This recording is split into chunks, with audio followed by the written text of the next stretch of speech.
Ladies and gentlemen, good evening. Welcome to a new live stream. This is Tausif Anam, and I'm right here in Madison, Wisconsin. And I welcome you all to this new live stream. Those who have been watching my videos, you know already that this channel is about social and political issues, both domestic and international. And every day, I start these live streams and I discuss current affairs. What's happening in the country? What's happening around the world? How do those events affect us in our everyday lives? And what can we do to make this society a better place? So I share the facts, I share the truth, and also I welcome people's thoughts and comments. So that's my channel in a nutshell. And those who have been watching my videos for a long time, thank you so much for all your support. We have crossed the 10,000 subscriber mark. That is so wonderful. That is so wonderful, my friends. This channel has grown so much over the last few months. I truly appreciate all your support and your words of encouragement.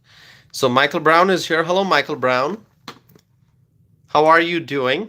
Frank, how are you? People are coming in. More people will be joining. At least that's what I hope for as we move forward. I do have a poll question. And you know that when I do these polls, I usually keep the poll question open until the end. So before I conclude the live stream, I'm going to close the poll, but it's going to stay open. Now that may be an hour, 2 hours, 3 hours, who knows, right? Depending on how long this live stream is going to be. And the poll question tonight is, do you think that all of Trump's administration nominees will be confirmed by the Senate? All, that's the question. And the reason I want to hear your thoughts on this is because we know that the Democrats are trying to stop Trump's nominees from being confirmed. In particular, a few nominees that the Democrats sort of have their eyes on, that they want to prevent certain nominees from being confirmed. So that's why I asked that question. Do you think that all of Trump's administration nominees will be confirmed by the Senate? Okay. And of course, as long as the Republicans in the Senate, they stay united, the nominees will be confirmed because the Republicans have a majority in the Senate, in the new Senate, starting next year. So no matter what the Democrats do, if the Republicans stay united, because we're going to have 53 seats in the new Congress, in the new Senate, 53 seats starting next year. So, you need a majority to confirm a nominee. So as long as the Republicans stay united, these nominees will be confirmed. But if a few Republicans, they drift away from the America First agenda, if they drift away from the MAGA agenda, if a few Republicans, like, 3, 4, 5, they drift away from the people's mandate, then some of the nominees may not be confirmed.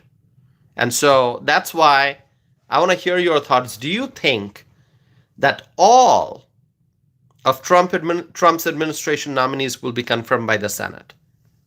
That's what I want to hear from you. What are your thoughts? So please vote, my friends. Let's see who else is here. Febson says, hi, everyone.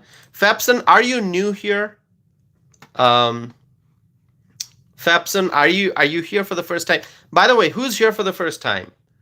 I know Claudia Greenwood has been a great friend, a great member of this community. Claudia Greenwood has been tuning in for the live streams, many live streams. Frank, Michael Brown, Gray 59, Candy. Who else? Okay, so they're all wonderful friends of this community who have been supporting this channel for a long time. But if there's anyone who's here for the first time, please let me know. Fepson says subscribed last night. That is so great. Thank you, Fepson. Thank you for subscribing. And that is a reminder that if you are here for the first time, if you are watching this and you have not subscribed yet, please subscribe. Okay, Jacob is here. Hi, Jacob. Suzanne, good to see you, Suzanne. Suzanne Bruce, always wonderful to see you. Thank you. My friends, we have, as I mentioned, we have crossed the 10,000 subscriber mark, but we're just getting started. We have to grow. How about we try to get to 20,000 now? Wouldn't that be great?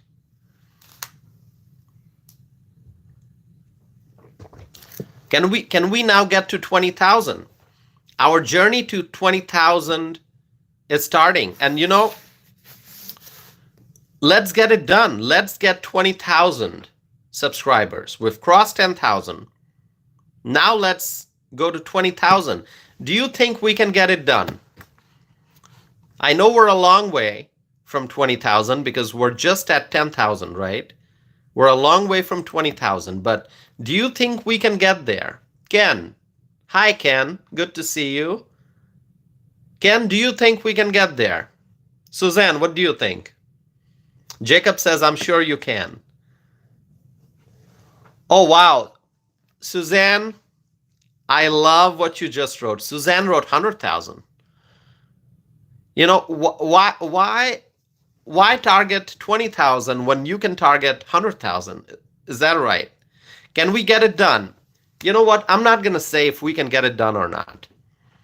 I'm not going to say anything. Okay? Yeah, I mean, you know, there are questions. Can we get it done? I'm not going to say it. You know who's going to say it? My cup. What does my cup say? It says get it done. Can you read it? It says get it done. That's what my cup says. It says get it done. Let's get it done. We can get to 100,000. Yes, we can. Suzanne said yes, we can. All right. Suzanne says get it done. Cute. Yeah. What a wonderful cup. It says get it done. So let's get it done. 100,000. Right? Thank you so very much. Thank you. All right. Candy is saying, yes, sir, we can. Claudia says, yes, you can. Ken says, I think so. Okay, Michael Brown is saying, backwards cursive is hard to read. Yeah, I know. See, this is the issue with the video. You know, whenever, you may be seeing a mirror image, right? You may be seeing a mirror image. So no matter how I hold it, it's something with the camera, because your cell phone, these smartphones these days, they have a front camera, they have a back camera. So when you hold the phone like this and you're like looking at your screen, there's a camera on the other side. That's the one you use to take pictures most of the time. But then there's a camera that's on top of the screen, right? That people use for selfies. So when I do these live streams, I use the camera at the top of the screen, which is like the selfie camera, right? Because as I'm looking at my cell phone, I can see myself, and then there's the camera at the top of the screen. And so I think on your end, you may see like a mirror image. And I know this has been an issue. Some people have said, "Oh, Tassif, why are your did you change the setup of your room? Why is everything on the other side? The artwork used to appear on this side, now it's on that side." So I don't know what you are seeing, how things are appearing on your end. But there's something with the camera. Okay. Anyway, not going into the tech stuff, but yeah, what it says is get it done. Get it done. We can get it done. We can definitely get it done. Okay. Sammy says the best channel on YouTube. Well, Sammy, thank you so much. Sammy says the best channel on YouTube. Thank you, Sammy. Thank you. Like I said, yes, it's a channel, but it's like a large living room, right? It's like a large living room, and we are all friends hanging out, having a conversation. Candy says we are getting it done. Yes, Candy, we are going to get it done. So, my friends, let me jump into the discussion. Okay, we spent about 12 minutes sort of doing an intro here.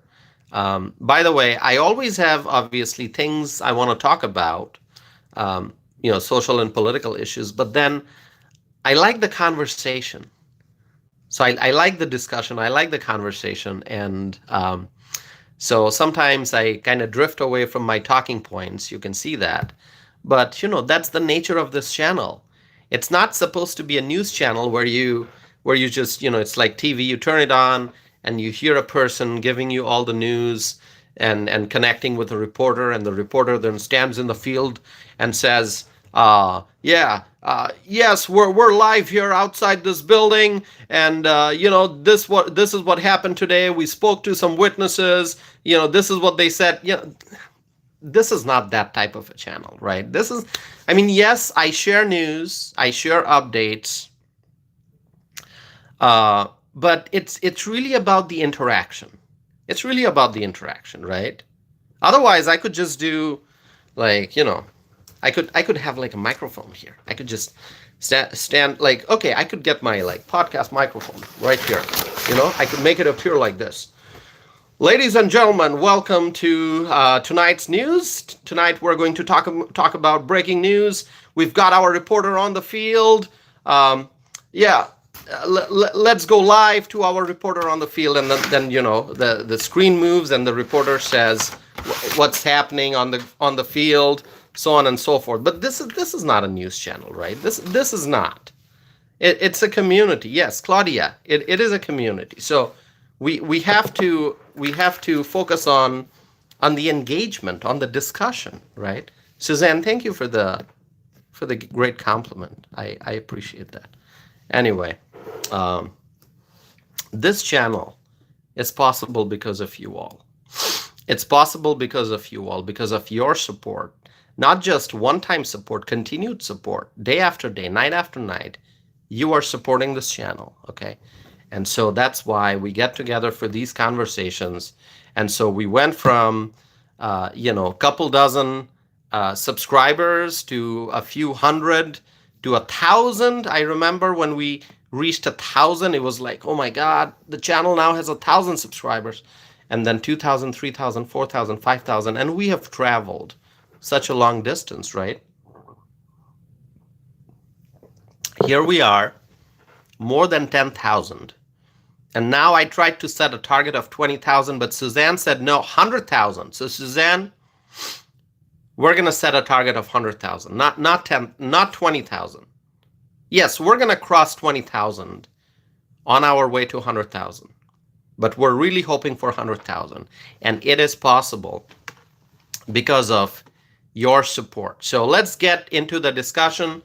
So this morning, Thursday morning, it's 10:21 p.m. right now in Wisconsin. It's 10:21 p.m.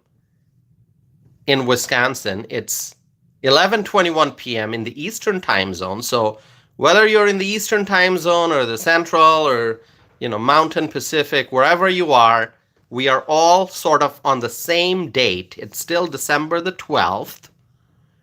And so I can refer to this morning as this morning, right? The morning of the 12th of December. So let me tell you, this morning, a very special person rang New York Stock Exchange opening bell. Do you know who it was? Michael Brown says, 1 million, make it a gold one. 1 million subscribers would be awesome. Candy is asking who. Well, Candy, I'm going to give you the answer in a little bit, but tell me, who was it? All I can tell you, it was a very special person, very, very special person who rang the New York Stock Exchange, so NYSE, New York Stock Exchange opening bell.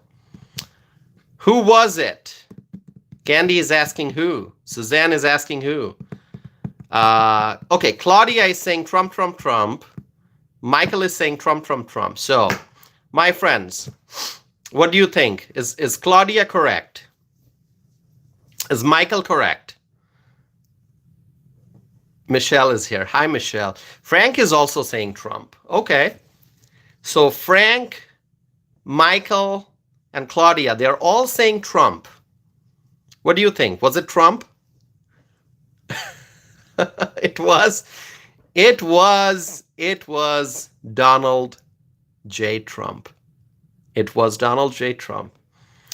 This is one of the biggest news of the day. And now you know. Now you know. Michael already knew it. Claudia knew it. Frank knew it.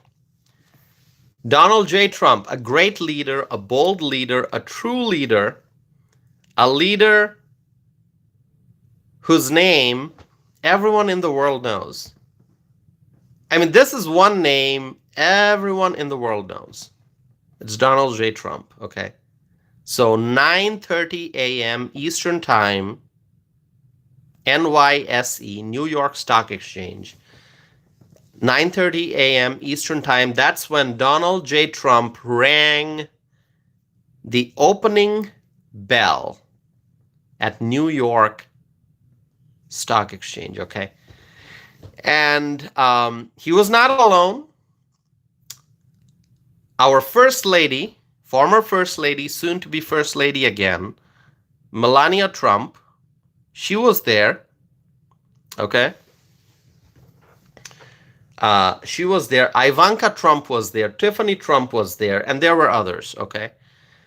And so it was so awesome. It was so awesome. I mean, if you have not seen the video, you can look it up on YouTube. But don't look it up now. Don't go away from this live stream. Stay. Please stay. You can watch that video afterwards. Right? I mean, it's gonna be on YouTube. It's on YouTube. You can watch that video of Donald Trump ringing the opening bell at New York Stock Exchange. Okay, but don't go anywhere now, please. Please don't go anywhere now. Don't you can watch it later. Trust me. You got to stay here. Stay here, otherwise I'm gonna be lonely. Don't go now, okay? Stay here, and you can watch that video afterwards. All right. So, special day today, and there's so much of, like, okay, just talking about New York Stock Exchange. I can tell you, there's a lot of energy and optimism among the investors. Lots of energy and optimism among investors. People are feeling great about the future of the stock market, really. People are feeling great. Companies are feeling great. Businesses are feeling great. Investors, everyone's feeling great about the future of this country, the economy, growth, prosperity, success, and it's gonna be great. So I mean, think about it. Trump making his presence at New York Stock Exchange, I think it just brings new enthusiasm, new energy to the stock market. I think it does. It does. Um, let's see. All right. Carried away. Okay, a viewer named Carried Away. What's your real name? See, whenever I see someone whose real name I may not know, I have to ask so I can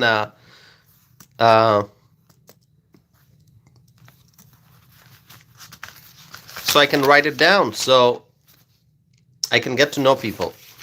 Carrie, okay. Okay, that's pretty cool. Your name is Carrie, and your screen name is Carried Away Caffeinated. Okay, all right, Carried Away. Carrie is carried away. All right, Carrie. Thank you. Carried away and caffeinated. Okay. Well, I'm caffeinated too. I got hot tea right here, black tea. All right, Carrie. Where are you from? Let's all get to know each other.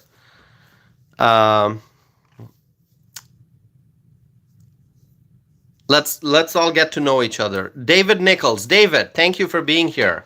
David Nichols, thank you. Who else is here? Philippe.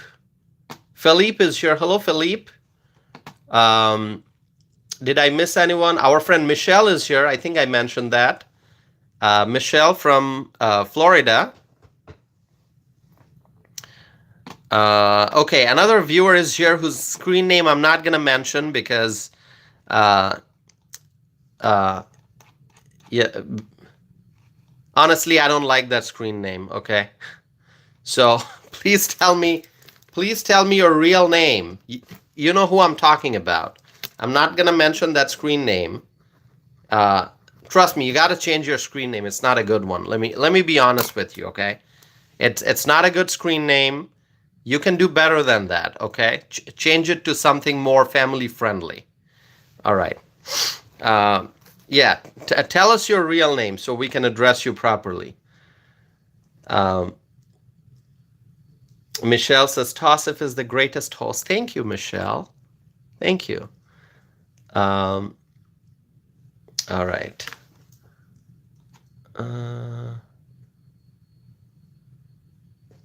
Okay, Suzanne is asking for 85 more likes. Absolutely. 85 more likes will get us to what, 100, right? Suzanne, thank you. Thank you, Suzanne, for your support and for encouraging others to like this video. All right. Let's see. Okay.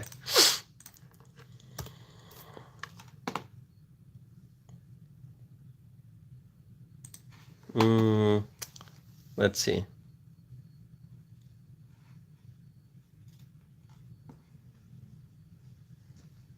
Yeah, this viewer named Jokers. Jokers is here. Jokers, are you a fan of my channel? Do you like this channel?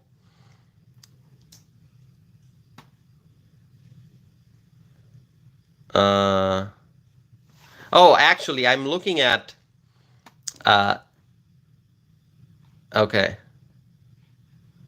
Oh, so Jokers, you're not a fan of Trump, are you? Huh? Not a fan of Trump, it seems. Yeah, I'm looking at Joker's past comments. Okay, yeah. Okay, Joker likes to listen in from time to time. Okay, well, thank you for supporting this channel. Thank you for listening.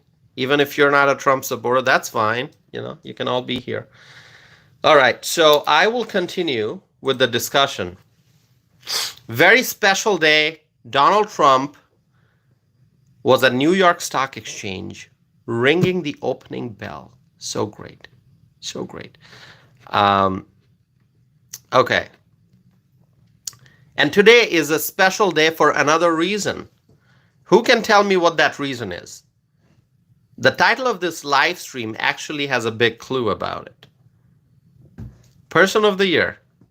Person of the year. Trump is on the cover of Time magazine as the person of the year. Don't you love it? This is so great.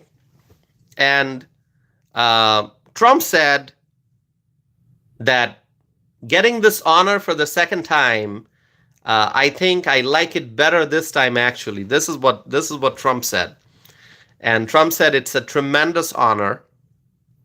Obviously, okay. Let's see. Oh wow, Suzanne, what question are you asking? Let's see.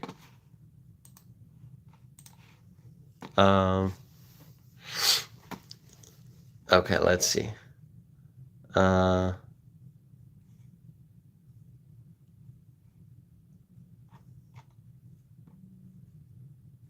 right. See, I have to stop every now and then to catch up with your comments. Person of the year. So yes, Donald Trump is on the cover of Time magazine as Time magazine Person of the Year. It's a tremendous honor. I understand that. It's a tremendous honor. Absolutely. Time magazine, people all over the world know the name of Time magazine. And to be Time magazine Person of the Year, it's a big honor. But I think the real honor, the real powerful honor is the one that Donald Trump got from the American people, right? That Donald Trump got from the American people. That is the real honor. Oh, wow. Viewers are coming in. Hey, if you are here for the first time, please say first time, introduce yourself. A viewer named JB is saying Trump is going to deport this guy. A viewer named JB is saying Trump is going to deport this guy. JB, whenever I see the name JB, I think of JB Pritzker. Okay, I don't know, this viewer here, JB, might actually be a fan of JB Pritzker. Who knows, right? No wonder JB Pritzker, the Democrat, and this viewer here named JB is saying Trump is going to deport this guy. Trump is going to deport this guy, huh? JB, probably a fan of JB Pritzker. Who likes JB Pritzker? No one likes JB Pritzker. The failed governor of Illinois. The failed governor of Illinois, JB Pritzker. And this guy, okay, this dude right here is probably a fan of that old JB in Illinois. Who knows, right? JB. Probably a follower of JB saying JB. Using that same name. Ha. All right. Yeah. I don't know. Should I block this dude, JB? Probably a Pritzker copycat, huh? Ha. Anyway. By the way, all these haters who are here trying to disrupt this channel, okay, you're actually spending your valuable time on my channel. So you're actually helping this channel, the haters, okay? Anyway. Michael says, yeah, block him. Yeah, should I block him? Gerlina has a great question. Are you a governor, JB? Yeah, that's a fair question, Gerlina. Governor of what? Okay, listen, if this viewer here named JB, this left-wing viewer here, probably a left-wing, definitely a Democrat, okay? So this JB, this viewer here, do you think this JB is a governor of where? I don't know, governor of his own home, probably. Okay. Yeah, governor of some. I don't know. I don't know. I don't want to be too rude. Okay, this guy JB now says I'm Republican. See, this is a classic Democrat technique. Okay, I'm gonna pause for a second. I'm gonna come back to the main discussion, but let me tell you, and I know this from my experience interacting with people. This is what Democrats do. You know what they do? You know what they do? They'll come in front of you. Okay, listen to this. Okay, let me ask you. Are you guys ready? Oh, Carrie is saying governor of crazy town. That's exactly correct. This JB, this JB, this viewer here is probably governor of crazy town. That is perfect, Carrie. You figured it out. Absolutely. That is what it seems to be. This JB, governor of crazy town. Okay. Let me tell you what Democrats do. And I know this because I've seen these left-wing crazies. This is what they do. Are you ready? Let me tell you. This is what Democrats do. They don't like Trump. They're Democrats. They don't like any Republicans. But they'll come in front of you and say, "Oh, I'm a Republican, but I can never vote for Trump. I'm a Republican. I've always voted for, Republicans, but I'll never vote for Trump." But you know what? That's a total lie. When they say I'm a Republican, but I'm never going to vote for Trump, they try to create an image of, "Oh, look, Republicans, strong Republicans, people who voted for Republicans their whole life. They're Republicans, but they're never going to vote for Trump. Trump is so bad. They're never going to vote for Trump." That is all a lie. Those people, those crazies, are actually left-wing Democrats. They're not Republicans. But this is the kind of narrative. This is the kind of portrayal that they try to do. They try to pretend oh, they are Republicans, but they will never vote for Trump. Trump is bad. Trump is this. Trump is that. Because what they want to tell you, what they want to show you is, look, Republicans are moving away from Trump. Republicans, people who voted for Reagan, people who voted for Bush Senior, people who voted for Bush Junior, people who voted for, other Republicans, they're not gonna vote for Trump. No, they are actually those people who say that. "Oh, I'm a Republican, but I'm never gonna vote for Trump." Trust me, most of those folks, they are actually Democrats. They are Clinton Democrats. They are Obama Democrats. They are whatever. What was that guy's name? John Kerry. They are John Kerry Democrats. Okay, all right. Al Gore Democrats. Who can forget Al Gore? Who can forget Al Gore? Can anyone forget Al Gore? Mr. Climate Change, Al Gore. So what I'm telling you is that there are Democrats out there who will come to you and say, "Oh, I'm a Republican, I'm a lifelong Republican, but I'm never going to vote for Trump. I can never vote for Trump." No, they never voted for Republicans to start with. They are crazy Democrats, okay? But they pretend like they are, "Oh, Republicans, but never going to vote for Trump." Because they try to create this false image that, hey, look, there are so many Republicans who are not going to vote for Trump. Listen, all your tricks are useless at this point, okay? Because Trump received more than 76 million votes. More than 76 million votes. People overwhelmingly voted for Trump. So all those stupid tricks, crazy left-wing tricks, fail. All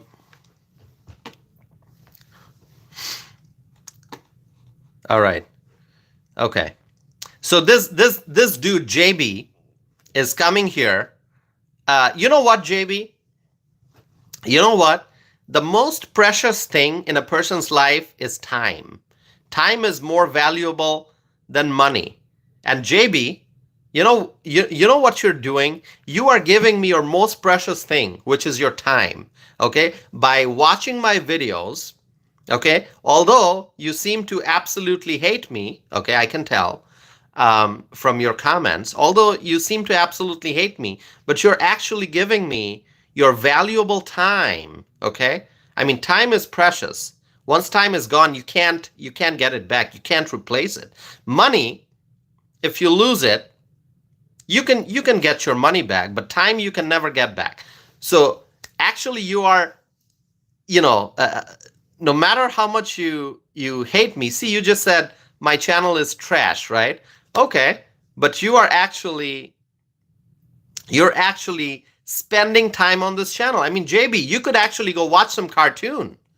You can watch some cartoon. You can go watch, I don't know, maybe Hillary Clinton's speeches from the past, right? Well, I mean, JB, listen, instead of spending time on my channel writing your comments, okay? Instead of spending time writing your comments on my channel, why don't you go and watch some of Hillary Clinton's campaign speeches?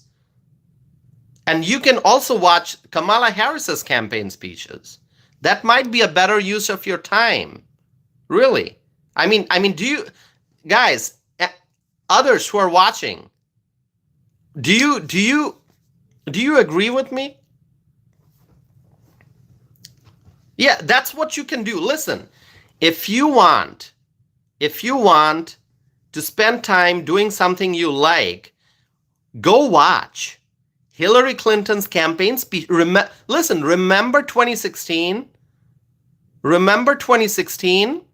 Go watch those highly successful campaign speeches of Hillary Clinton. Go watch those highly successful Kamala Harris campaign speeches. They are on YouTube. Go watch those. Much better use of your time. What are you doing spending time on my channel?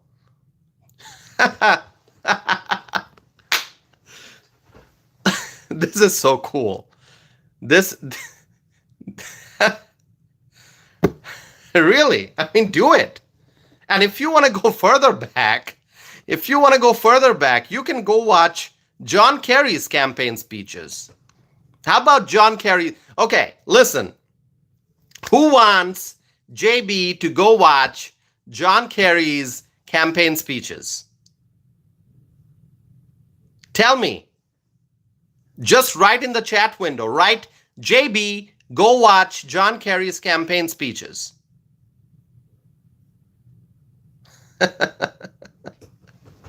This is so great. This is so awesome. This is so cool. Let's see.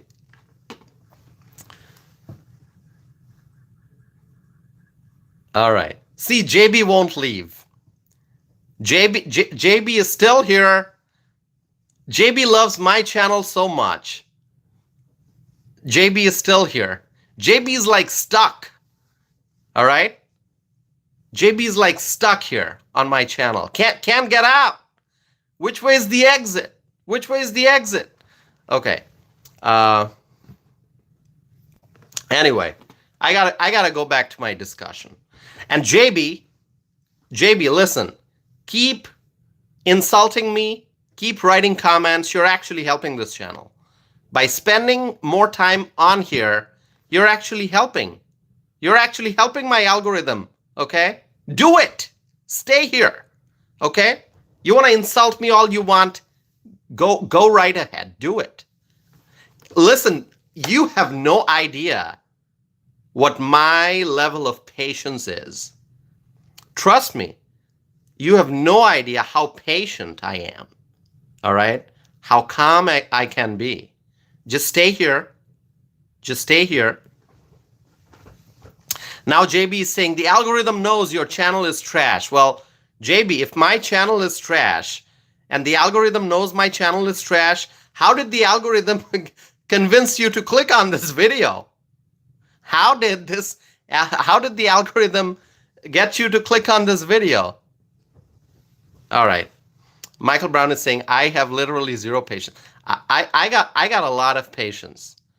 I have a lot of patience, all right? So hang out here, stay here. Stay here. Now listen, the number of viewers on my channel can vary. Can vary depending on the day of the week, can vary depending on the time of the day, can vary depending on the topic I'm discussing, what else is going on. Like, for example, like NFL Sunday, I know NFL Sunday, people are watching football, so I'm definitely, if I do a live streams on Sunday, I don't expect a lot of people to come here, right? People are watching football. I get that. So, the number of viewers can vary, but let me tell you, the highest number of viewers I have gotten on a single live stream is north of 105,000. Okay, and there are many videos that have received 30,000+ views and 20,000+ views. Many videos have gotten more than 10,000 views. So really, the number of viewers vary, and there are videos where I've gotten maybe a couple hundred or maybe a couple thousand, right? So anyway, JB doesn't like my channel. JB thinks my channel is trash, but JB is still here hanging out, and JB actually secretly loves this channel. Really, that's all I can tell. All right. A viewer is writing, I think your mic is turned off. My mic is not turned off. My mic is right here. My microphone's working. Okay, so let me continue. By the way, if you have not subscribed, please do so. Please do so. And the fact that we have crossed 10,000 subscriber mark, that tells me that we are heading in the right direction. In fact, I got a notification from YouTube today congratulating me on 10,000. So thank you all, okay? It's possible because of each and every one of you, okay? Because of each and every one of you, okay? Even JB, the person who doesn't like my channel, is actually helping by spending more time here. Ha! Okay, so let's continue. Great day, because Donald J. Trump is the person of the year. Time Magazine Person of the Year. It's a real honor. It is a real honor. But the greater honor, the greatest honor is the election result. Okay? Is the election result. The honor that Donald Trump got from the people, the love, the support, the overwhelming number of votes, the landslide victory, that is the real honor. The love from the people, the support from the people. And now, of course, Time Magazine Person of the Year, that's obviously a great honor. But it's a tremendous honor, as Trump mentioned. But the biggest honor is the overwhelming love and support and people's votes. AC is here. Hi, AC. Good to see you, AC. And okay, let's see. Okay, a viewer is saying can't hear you. Well, if you can't hear me, you gotta remove the earplugs. Okay, you gotta remove the earplugs if you can't hear me. Okay. All right. Yeah, exactly. I understand it's a distraction. This viewer named Chrono333 is saying can't hear you. I know it's a distraction. I get it. Sometimes there may be genuine issues with tech.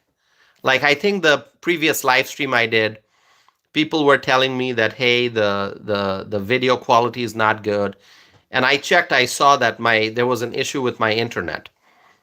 But But then if somebody today is saying, I can't hear you, while the others are saying audio is fine, really, you got to remove the earplugs, okay? You got to remove the earplugs, and then you'll be able to hear loud and clear, all right? Anyway, let me tell you something about something really big that is happening. Big donations to Trump inaugural fund. Any idea who's donating to Donald Trump's inaugural fund? There's going to be an inauguration. That's the big event that's coming up. Suzanne, are you heading out? Okay, you'll be back. All right. Thank you, Suzanne. So, do you know who has donated to Donald Trump's inaugural fund? Any idea? Who has donated to Trump's inaugural fund? Tell me.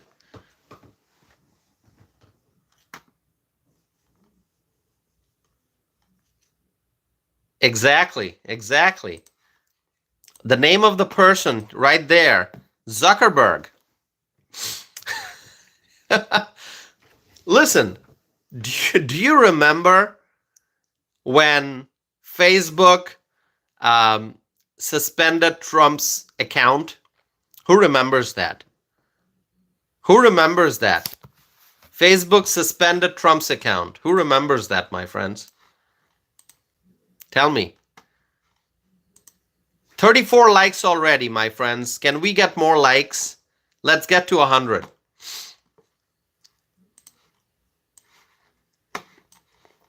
Do you remember? Everyone's saying, I do. Okay.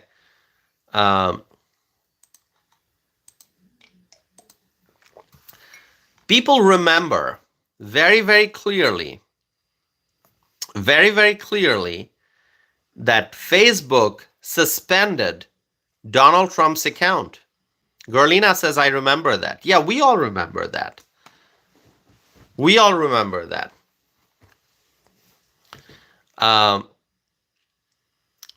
Reportedly, Mark Zuckerberg's Meta, okay, that's the name of the company, Meta. Meta donated $1 million to Trump's inaugural fund.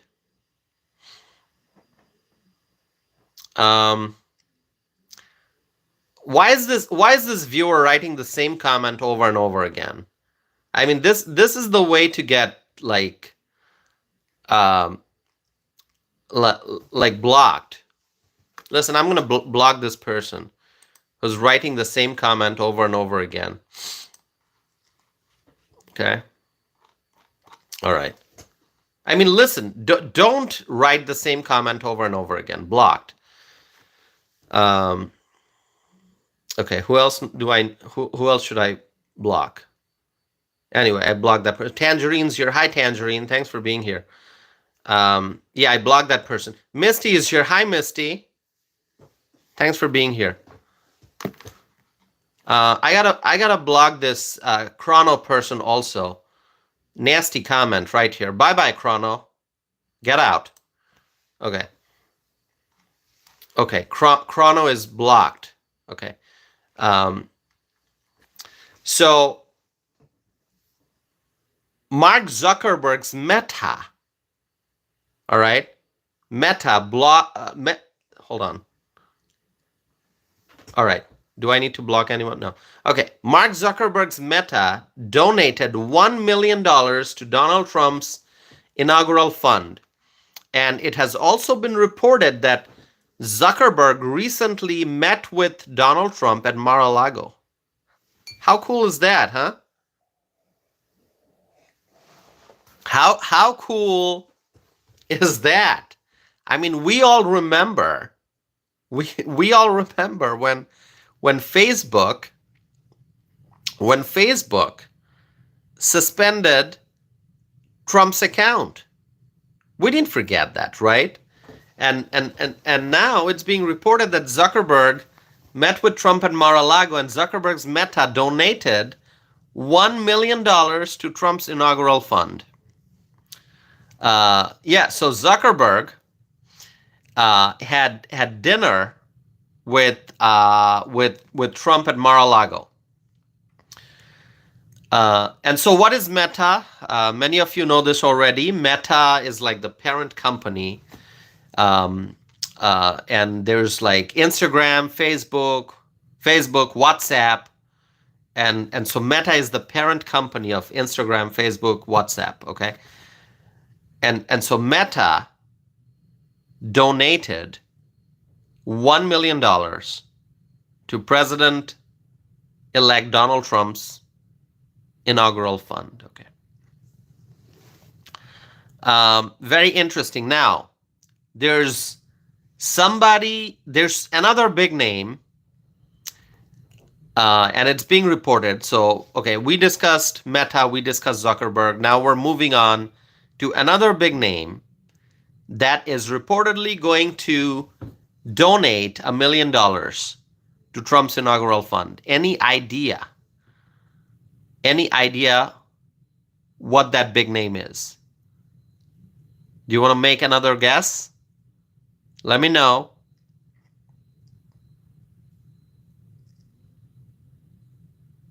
There's another big name, another big company that is also reportedly going to donate $1 million to Trump's inaugural fund. Let's see. No one has mentioned that name yet.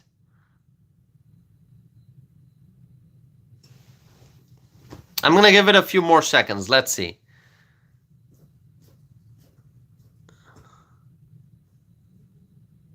A big name. Think about a company. Think about a big company. Nicholas says Jeff. Nicholas, why don't you elaborate a little bit? You wrote Jeff and then a question mark. Which Jeff you're talking about? Nicholas, tell us which Jeff you're talking about. Michelle says Bezos. All right. It has been reported that Amazon, exactly, we think Amazon, we think Jeff Bezos. Amazon plans to donate $1 million to Trump's inaugural fund. This is pretty cool. This is pretty cool. And it has been reported that Jeff Bezos is going to visit Mar-a-Lago next week. So cool, right?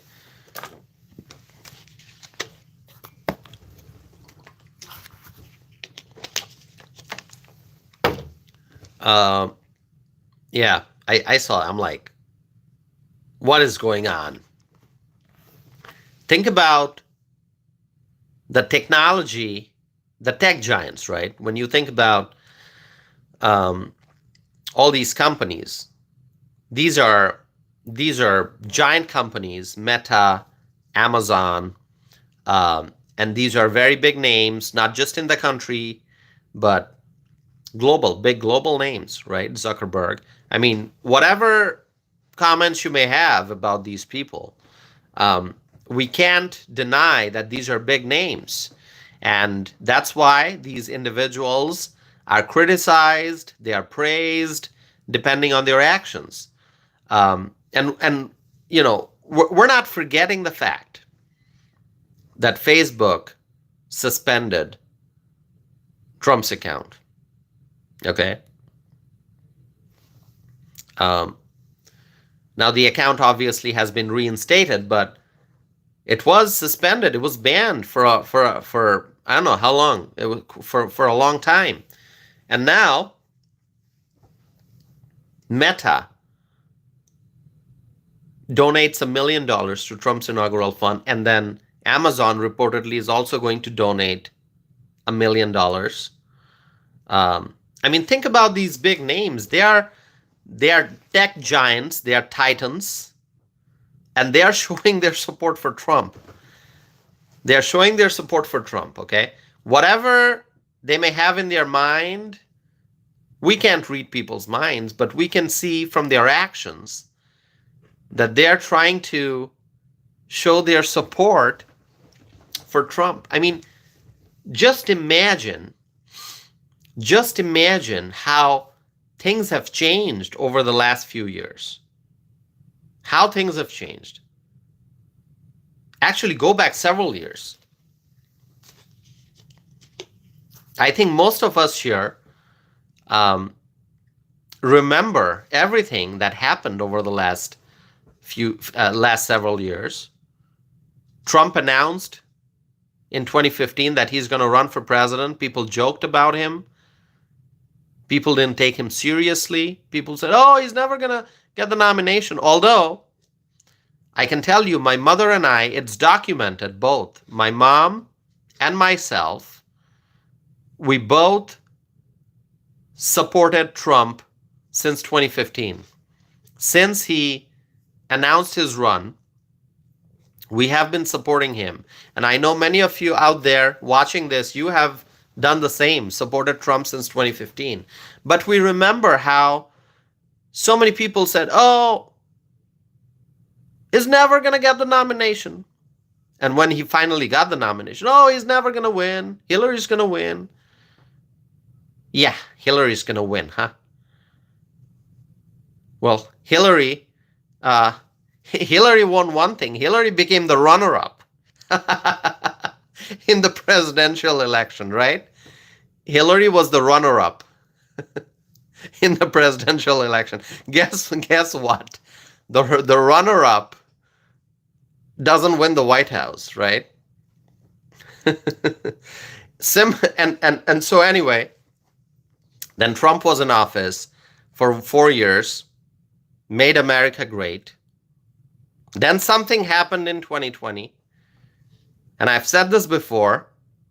2020, when people ask me, Tassif, who do you think won in 2020? My answer is, and it always has been, Trump is my president. Even before the November 2024 election, when people ask me, oh, Tassif, what do you think about the 2020 election? I said, Trump is my president. I said that back then. And I also said, yeah, somehow Joe Biden managed to capture the title, the official title of the president, but Trump is my president. Okay? Trump is my president. That's what I've been saying. And then 2020 came. We know what happened. From being a great country, we started going downhill. Our economy went downhill. And Trump faced so many lawsuits, so many legal challenges, and social media censorship, so on and so forth. And guess what? All those who tried to stop Trump, they lost. The tech companies, those who tried to stop Trump, failed. All those district attorneys out there, the radical left, those who tried to stop Trump, they failed. All those people screaming out there, rioting, they tried to stop Trump, they failed. Everyone failed. Because the freedom-loving Americans won. The freedom-loving Americans won. Millions and millions and millions and millions and millions of people voted for Trump to make him the president-elect and soon to be 47th president of the United States. So think about everything that happened. And now you see all these big giants, Meta, donating to Trump's inaugural fund, Amazon donating to Trump's inaugural fund, Justin Trudeau flying to Mar-a-Lago to meet with Trump. I mean, really, people have realized where the center of power is. Trump is the center of power because the people stand with Trump. What makes Trump so powerful? It's not his wealth. It's not his business career. It's not his fame. It's the love that Trump gets from the people, from the everyday Americans. And who makes it possible? Candies wrote God. Exactly. God made it possible. The people love Trump, which is why Trump is so powerful. The people stand with Trump. Absolutely. Absolutely. And now, Michelle is saying the YMCA dance. I love it. I love that YMCA dance. I love it. I love it. Misty is saying, oh, Misty, you're talking about cholesterol. Yeah, Misty, I agree. Prices need to come down so we can go back to eating healthy again. Okay, I'm going to write this. Make America great again. Let's eat healthy again. Make America great again. Let's eat healthy again. Okay.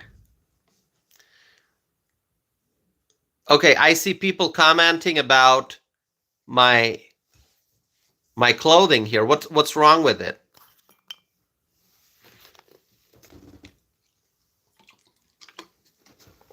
What's wrong with my clothing?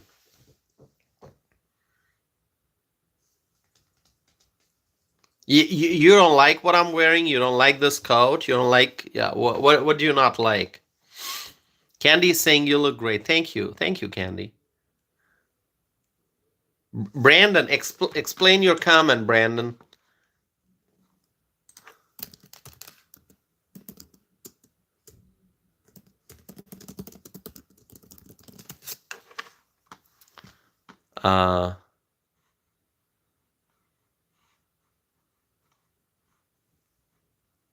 Okay. All right, Brandon. Thank you for your support. I appreciate it, Brandon. Thank you.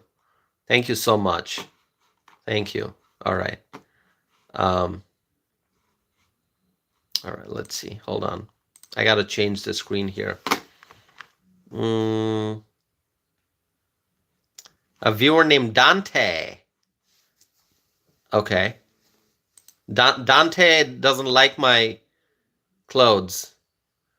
By the way, Dante, the spelling of clothes is wrong. You wrote cloth. I'm not wearing a cloth. Am I wearing a cloth? Yeah.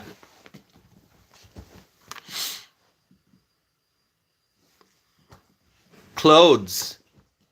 Who can spell clothes?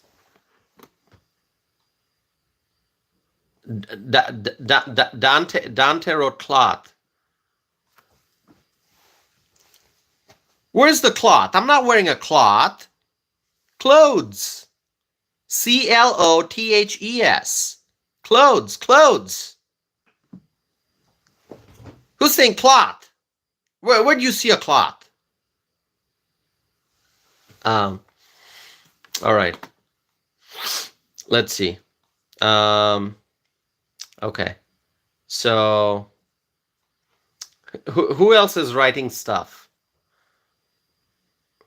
Okay, somebody doesn't like my hair. What's wrong with my hair?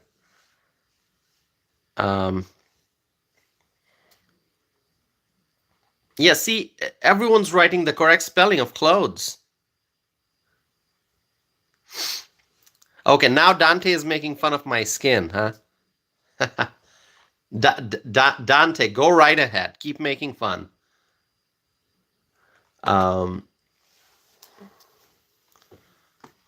Let's see.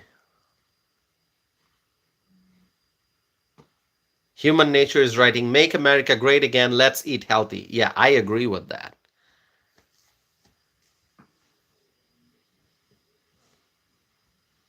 All right. You know, I actually, let me confess, you know, I love it when the haters come here and make fun of me. You know why? You know why? Because you help my algorithm. Trust me, you are. I thought about it. I'm like, yeah, the haters are here saying nasty stuff, but they're actually helping my algorithm. So thank you for that. Special thanks. Special thanks to the haters. Okay? Special thanks to the haters. Dante. All right. Hold on. Yeah, I should have I think I have, hold on. I gotta look at something. Dante reminds me of Dante's Inferno. Do I have that? I gotta look.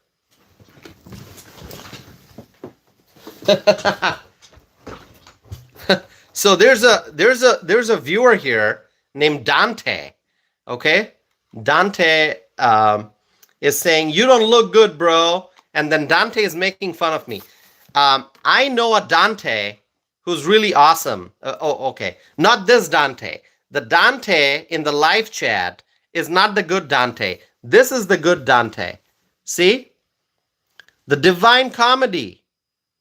Inferno Dante. You're not this Dante, are you? I mean, listen, friends, when I say I got a lot of books, trust me, I got a lot of books, okay? Books are our friends. So this is the great Dante, and the Dante in the live chat is just thumbs down Dante, okay? This is the great Dante right here. I got the book. This is the great Dante, and the Dante in the live chat, that's the thumbs down Dante. I'm gonna write it. Thumbs down Dante. Okay? And if you agree, just write thumbs down Dante.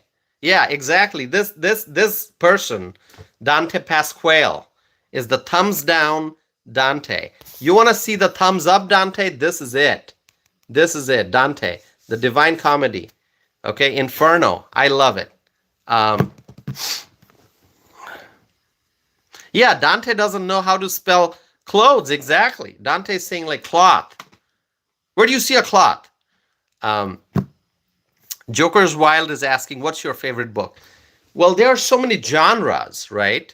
So many different genres. But I will tell you one novel, which I absolutely, it's my absolute favorite. I've mentioned it before. So, I mean, I don't know if you're asking like my favorite book in terms of like fiction, nonfiction. But if you are talking about fiction, I like a book by J.M. Coetzee. J.M. Coetzee. So J.M. Coetzee, he wrote a book. It's called Waiting for the Barbarians. Waiting for the Barbarians. Now, who has heard of the book? Who has read the book? Waiting for the Barbarians.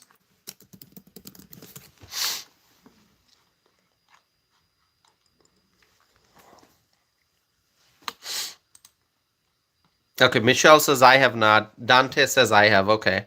Oh, Dante says I have not. All right. Okay. So J.M. Coetzee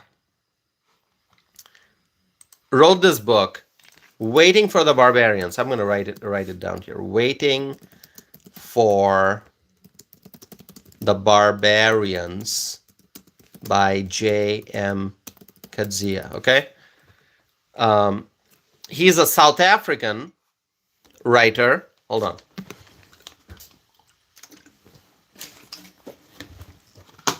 He's a South African writer, but I believe he now lives in Australia. I believe he now lives in Australia. Okay. So, great book. You got to check it out.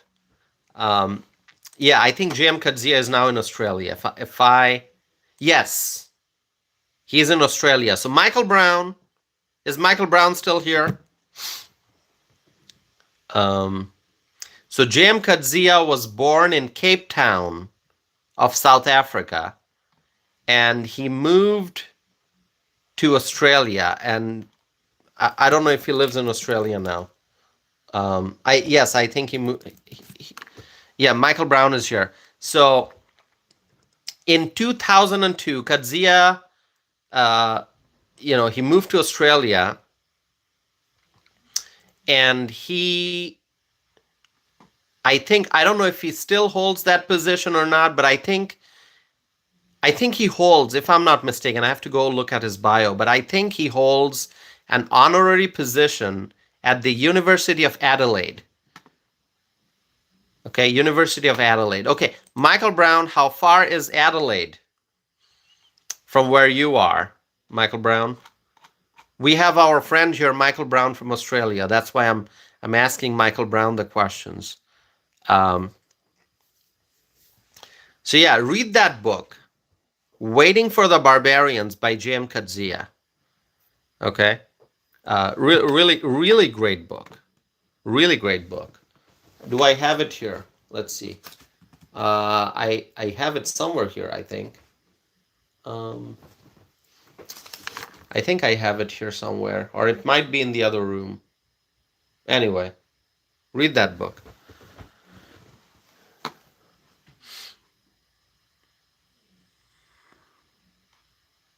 By the way, this is, for those who don't know this, this book, hold on.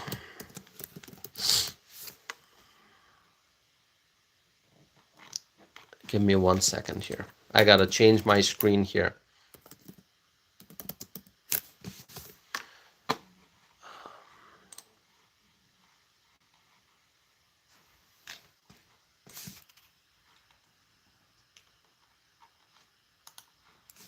Excuse me, my friends. I have to change my screen on this side. Sorry.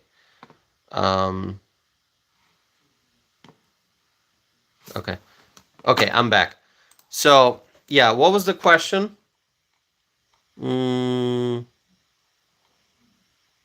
So what is it about this book? I think that answer will take a long time if I try to explain it. You read that book. And we can talk about it afterwards, okay? Okay, AC is asking, Tassif, you said you would list your top 10 reading recommendations on your community page. I am so sorry, AC. I have not been able to do that. I will do that. I'm going to write a note to myself. Book recommendations. I am going to do it, okay? I am going to do it. I'm going to give you the top 10 book recommendations. I know that I can give you a few right now. Obviously, Waiting for the Barbarians. And then there's another one which I absolutely love. It has been a book that if you have been watching my channel, then you may have heard me mention this before. One of my absolute favorites, Virginia Woolf, Mrs. Dalloway. Okay? Really, really awesome book. How many of you have read this? Virginia Woolf, Mrs. Dalloway. This is so great. It's a really, really amazing book. One of the greatest, truly. One of the greatest. There's actually a funny story regarding this. So I was at a bookstore, went into a bookstore, and I think it was a young woman, or I don't know. Yeah, it was a woman who basically saw that I was looking for something, I think she might have asked me okay, are you looking for anything in particular? I said I'm looking for Mrs. Dalloway. Okay, and she was confused. I said, I went into a bookstore and I said I'm looking for Mrs. Dalloway, and she was probably thinking that who's Mrs. Dalloway? She probably thought I'm looking for a person. And then it's kind of struck me like, oh, okay, I'm looking for that book, Mrs. Dalloway by Virginia Woolf. Okay, the person probably thought I'm looking for somebody named Dalloway. Anyway, um, a funny story. It was actually, in reality, it was funnier than the way I'm trying to explain it to you now. It was just funny. Um, Claudia, you read that book, right? Claudia, did you read that book? Clarissa Dalloway? Clarissa Dalloway. So good.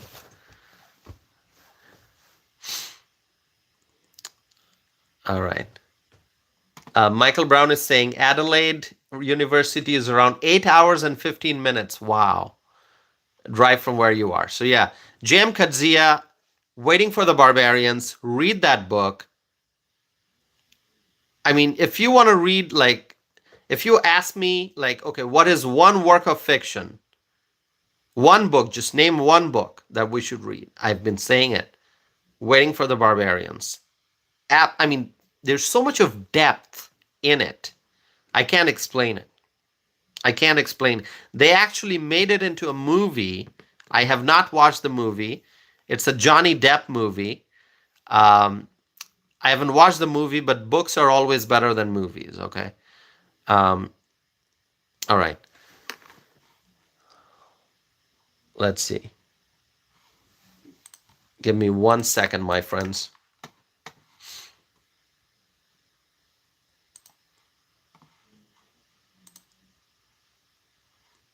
By the way, we are 1 hour, 17 minutes into the live stream. It's a slow night. So far, we have 4,200 viewers who have watched this live stream. So thank you for your support. But it's a slow night. Usually, there are lots more viewers. Okay. Joker's Wild is asking, who's your favorite philosopher? Great question. Great question. I like Heraclitus. I don't know. You may be pronouncing the names differently, especially the Greek names. I like Heraclitus. Okay, so I gotta show you this. I have everything very close to me here. So this is one book, The Dream of Reason. The Dream of Reason. Okay. A history of philosophy from the Greeks to the Renaissance. So if you read Heraclitus, what they have said in the content section here, it says, the man who searched for himself. Okay, Heraclitus. And I have read about Heraclitus in other books as well. I have philosophy books. Hold on. I've got this book here, Philosophy, the Basics. I've got lots of philosophy books. I'm just looking what else I have. I've got Plato, Aristotle, and a lot more. But Heraclitus is, I would say, my favorite. Okay. Okay, so that's, gotta read this book, The Dream of Reason. And wow, we're like drifting away into books and philosophy, this live stream. I have other things to talk about, but you should read Heraclitus. Really awesome. I don't know if you pronounce it differently, like, yeah, all these names you could pronounce them. Different people pronounce them differently. Anyway, the reason I'm saying it is because some people go after my pronunciation. They say, "Oh, this is not how it's pronounced." One Texas Miner is writing, "Who's your favorite poet and poem?" Okay, my absolute favorite poet is John Keats. I've said it before. Absolute favorite, number one. And my favorite poem is Ode on a Grecian Urn. Absolutely favorite. There's another poet who I really, really like. Let's find that book here. Hold on. Do I have it right here? Hold on. I gotta find it. I don't think I have that book here. Lord Tennyson, Alfred Tennyson. I'm trying to find that book. I don't see it here. I don't see that book here. That's okay. Yes, Edgar Allan Poe. I like Edgar Allan Poe. Yes, I do like Edgar Allan Poe. Okay. Let's see. Okay. Okay, Norse is saying mine was Pythagoras. Okay. Well, Pythagoras, we studied, I mean, I was big into mathematics, maths, calculus, and all that. So, obviously read about Pythagoras. He's got that theorem, right? Pythagorean theorem. All right, let's see. Let's see some other comments.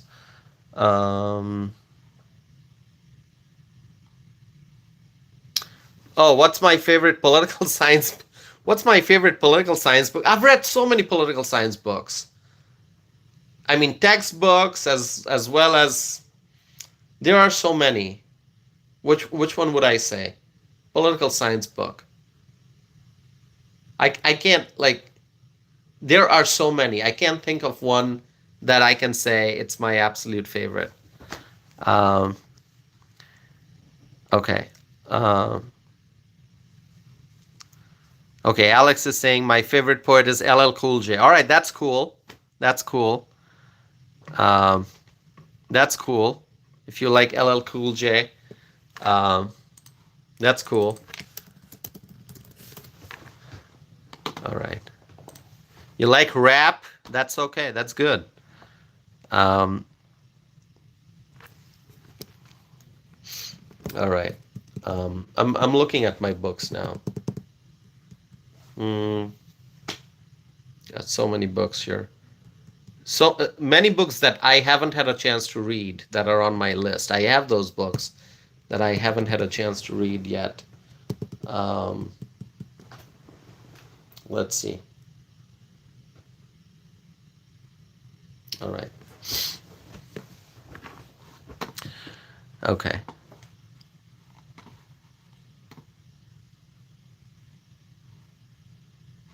All right. Okay, my friends. Should I go back to discussing the topics, or do we want to talk about books more? By the way, if you have not subscribed yet, please do so. Please do so. Joshua is writing. You're writing about that poem, The Raven, right? Is that what you said by Edgar Allan Poe? I have read that. Very, very powerful. Very, very powerful. The Raven. I like William Wordsworth. William Wordsworth. Okay, Candy is saying let's do topics. All right, let me go back to my topics. I was talking about all these tech giants. All these tech giants.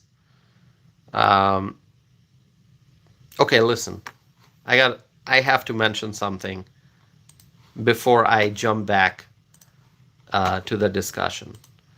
If you have book recommendations, please email me at tosif@tosifanam.net. If you have book recommendations, please email me. And as AC Cruz reminded me, I will be writing my book recommendations, my top 10 books, okay? Mix of fiction, nonfiction. I'm going to do that on my channel. All right, thank you. If you have book recommendations for me, please send them to tosif@tosifanam.net. All right? Let's see. Swaggy is here. Hi, Swaggy. Swaggy, our friend Colin from California is here. Thank you, Colin. Thanks for being here. Don't worry about being late.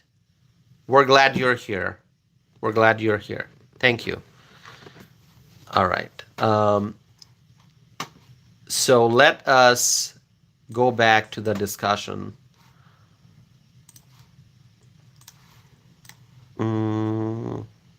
Okay. So as I was saying, all these big business giants, these tech giants, these famous people, and these big companies, Meta, Amazon, donating.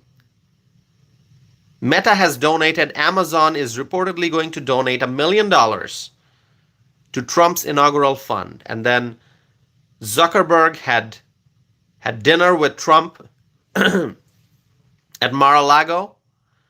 And Jeff Bezos is also reportedly going to meet with Trump in Florida. So this is great. In spite of all the challenges that Trump faced, he is now the winner. And even companies like, Meta, like Facebook, that suspended Trump's account on Facebook, now Meta has donated $1 million to Trump's inaugural fund, and Zuckerberg met with Trump. So, really, see how Trump has successfully managed to overcome the challenges. This is great. Trump is stronger than ever before. Trump is stronger than ever before. This is so great. And okay, now I'm going to talk about another topic. Let's talk about the border and immigration. Who wants to talk about immigration? Who wants to talk about immigration? I got some interesting things I want to share about immigration.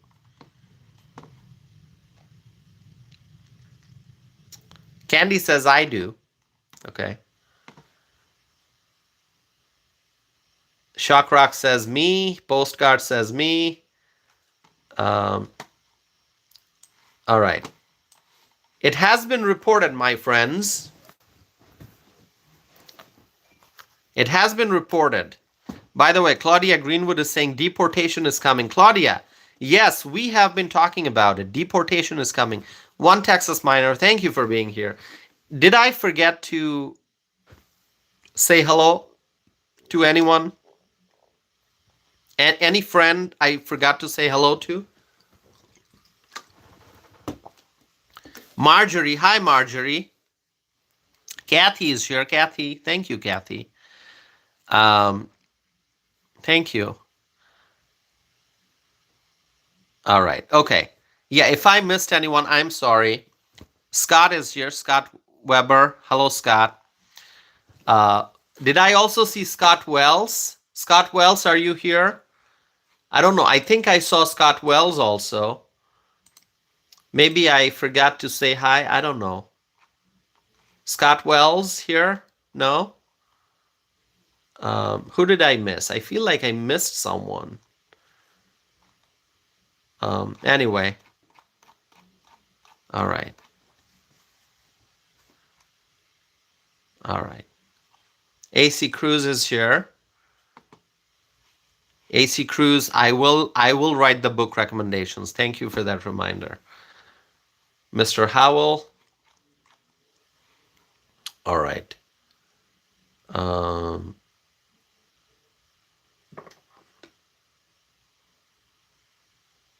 Okay. So regarding deportations, let me tell you that it has been reported that some migrants are self-deporting. They are deporting their own selves. Can you believe that? It is happening. They are They are considering leaving on their own. Self-deporting. Self-deporting. Isn't that great? Just let me know. This is true. It's in the news. You got to look it up. You got to look it up. That's a good thing. Yes, the smart ones, those who are self-deporting, they're the smart ones. The ones who are staying behind, what can I say about the ones who are staying behind? The illegal immigrants who are self-deporting, they're the smart ones. They're like, oh, vacation's over. We had a great stay, got free food, free housing, free medical care, free so many benefits. In New York, they also got prepaid cards. So they think, well, we had a good vacation, an extended vacation, paid for by American taxpayers. So let's just leave. That's what they're doing. Okay, they are leaving. They're leaving. Self-deporting. This is so great. But the ones who are staying behind, what's going to happen to them? The ones who are staying behind, the ones who are not leaving on their own, the ones who are staying behind, they crossed in illegally, they came in illegally, and they're staying behind. What's going to happen to them? Well, what's going to happen to them? Tom Homan's going to make that decision, right? Tom Homan's going to make that decision. ICE is coming. ICE is coming. The ones who are staying behind, illegal immigrants, the ones who are thinking, oh, we're gonna just stay here. We're gonna stay here, hibernate. Tom Homan's coming. Tom Homan, Norse is saying Tom Homan, yes, he means business. Tom Homan's coming. ICE is coming. ICE is gonna look for all these people. ICE is coming, and ICE is gonna start from Chicago. I talked about it during the previous live stream. Laura Floyd is here. Hi, Laura. Always great to see Laura. Laura from Texas. Everyone, let's just say hello to our friend Laura from Texas. It is so great. We have a lot of friends from Texas, right? We love Texas, by the way. I keep saying that. I've probably said that a million times. Okay? I mean, are you tired of hearing me say we love Texas? We're never going to be tired of saying that, right? We love Texas. We will always love Texas. Norse is saying don't mess with Texas. We have one Texas miner who's from Texas. We have Laura who's from Texas. And Misty, you said you used to be in Texas, right? Now you're in Pennsylvania. Is that correct? Yeah, we all love Texas. I mean, as a side note, this time, I mean, just now we go back and we think about what happened. This time, the Democrats actually thought that they can win in Texas. What a joke. They thought that they could defeat Ted Cruz. And the Democrats thought that they could defeat Ted Cruz and win that Senate seat, 2024. What a joke. What a joke. I mean, Texas sent a message loud and clear that Democrats, your dream of winning Texas Senate seat is going to remain a dream. Okay? Really. Unbelievable. Unbelievable. Unbelievable. The Democrats, I mean, what world do they live in, these Democrats? They thought that they could win that U.S. Senate seat in Texas. Unbelievable. Okay, postcard is saying, why did you block me? What do you mean? What do you mean, why did you block me? Who blocked who? Whoever's blocked can't be here. You're commenting. I didn't block you.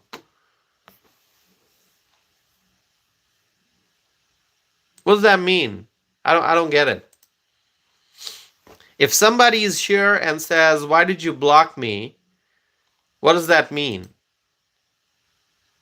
If I block anyone, they can't be commenting here. So if you're commenting, you have not been blocked. Tell me if I misunderstood your comment. I don't know.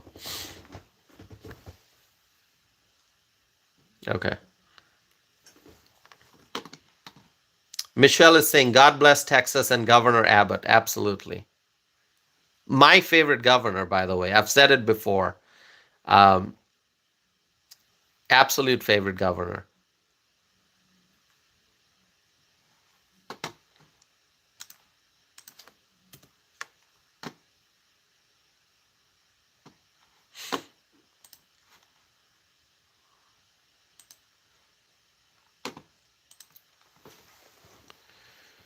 All right.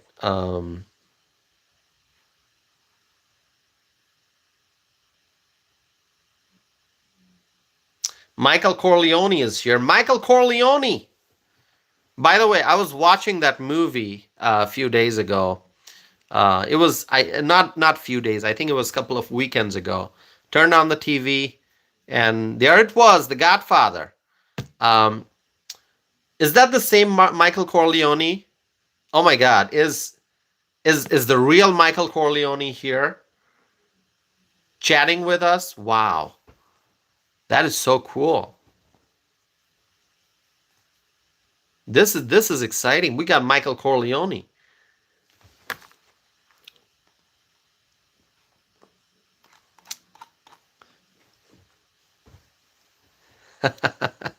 Michael Corleone is laughing. All right, Michael Corleone. All right, this is so cool. By the way, great character. Michael Corleone is writing. My father was a good man. Yeah, Swaggy says Don Corleone. All right. All right, Michael Corleone. By the way, that's such a great movie series. What an amazing movie series. You know, Marlon Brando, great actor. Al Pacino, great actor. So great. So great.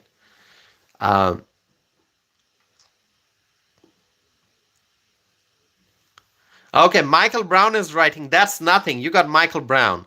So now, listen. We got Michael Corleone and we got Michael Brown. I will tell you, we love Michael Brown. Michael Brown has been a friend of this community for a long time. Our friend Michael Brown from Australia. Okay? We love Michael Brown.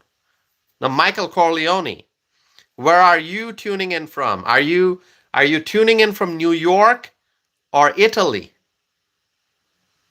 Are you in Italy, Michael Corleone, or are you in New York?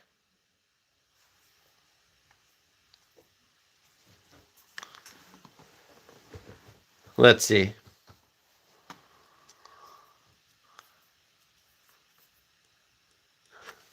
Oh, Michael is saying we moved the family business to Nevada. That's so cool.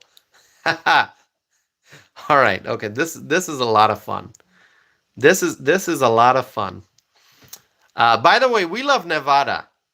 Okay, because Nevada voted for Trump. So Michael Corleone, if you moved your family business to Nevada, that is great. That is great. We love Nevada. Okay, because Trump won Nevada. So that's all great. Okay.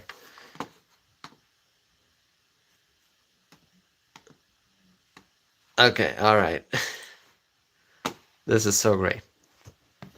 Yeah. Next thing Michael Corleone is gonna say is, "I'm gonna make you an offer you can't refuse." Right, Michael Corleone? Is that what you're gonna say? Anyway, this is so cool. We got the Godfather right here. Anyway, uh, by the way, Nevada did great. Nevada, Nevada did great. So that's awesome. Arizona and Nevada. Yeah. Yeah.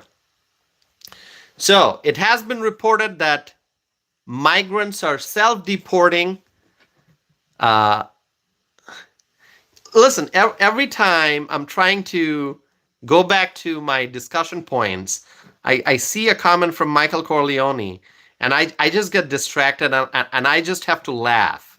Casino business. Oh my God. Michael Corleone moved the business to Nevada, casino business. All right. Okay. This, this is this is so funny. We we we got the Godfather right here. Um, Participating in the live chat. This is so great. Um, Michelle is saying, "Yeah, where did you read that, Tosif? Which one? Which one, Michelle? Oh, about self-deporting? Is that what you're asking? Where I read that? Okay, let me tell you. So, um, okay, let me look at the source here. Um,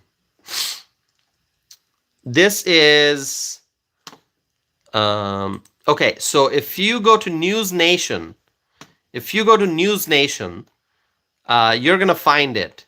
Some migrants choosing to self-deport ahead of Trump presidency.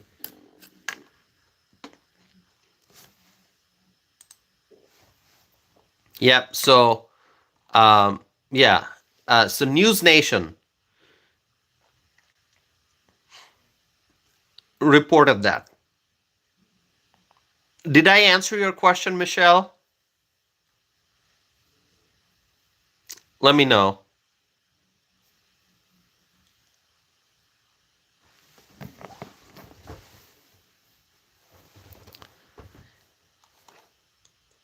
Okay. Okay. Did I answer? Okay, I answered that. Okay. So, uh, yeah, I don't know the statistics though. I don't know the self-deporting statistics, but I think we're gonna. I think between now and January 20th, we're gonna get more information. Yeah, listen, I don't know. Okay, Claudia, thank you for your kind comment, Claudia. I see that. Yeah. No, I'm happy. I'm having fun. Um,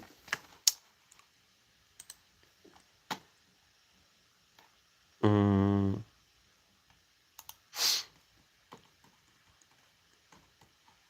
okay. All right. So Michael Brown says, I imagine that would be hard to count. Yeah, that would be hard to count. Like we're going back. We're going back. It's so cool. Actually, I don't know how many are self-deporting. Maybe a few, maybe a lot. Uh, but I do believe that there will be self-deportations happening. Um, it makes sense. It makes sense because when the migrants they see Tom Homan on TV, when they hear Tom Homan's voice, when they hear what Tom Homan is saying, they get scared. They get scared. Okay. Michelle is saying they watched a clip of Tom Homan and said, turn around. Exactly. I mean, if migrants, listen, all you have to do, um, I got an idea. I got an idea. In every major city, we need like big, giant TV screens. And we need to play clips of Tom Homan's interviews. Giant TV screen in major cities. Let's start with the sanctuary cities, all right? Like New York, Chicago, Denver. We need to have giant television screens, TV screens, or like projectors, whatever. And we need to play like a collage, like all the, like, yeah, Times Square, Michelle, exactly, Times Square. We need to play the video clips of all the Tom Homan interviews, and then also have subtitles. Have subtitles in, I don't know, multiple languages, all right? Um, and trust me, a lot of migrants who are undecided whether to self-deport or not, they're gonna leave. They're gonna say, we're out. If they listen to what Tom Homan is saying, the migrants are just gonna head out. They're gonna say, that's it, let's go. Let's turn around. Exactly. And also at the border, I think it'll be pretty cool. At the border, at the southern border, we should have like big screens facing the Mexico side, so that people who are walking from Mexico towards the United States, they can watch like Tom Homan's interviews and what he's saying, and they're gonna be like, oh, oops, plan change. Let's turn around, go back. Um, yeah, one Texas miner said, put that video screen at the U.S. Mexico border facing south. Yeah, I mean, really, I am waiting. Trust me, I am waiting for January 21st. So 20th is when Trump takes the oath of office. 21st is when when work's going to start. Tom Homan said this. Tom Homan said it. It'll start in Chicago. It'll start in Chicago. There will be ICE agents in Chicago. It's going to be glorious. It's going to be amazing. It's going to be amazing. ICE agents in Chicago. I am waiting for that. I am waiting for, like, I mean, just imagine. I mean, this is going to be so awesome. I mean, it's going to be like a movie. Chicago.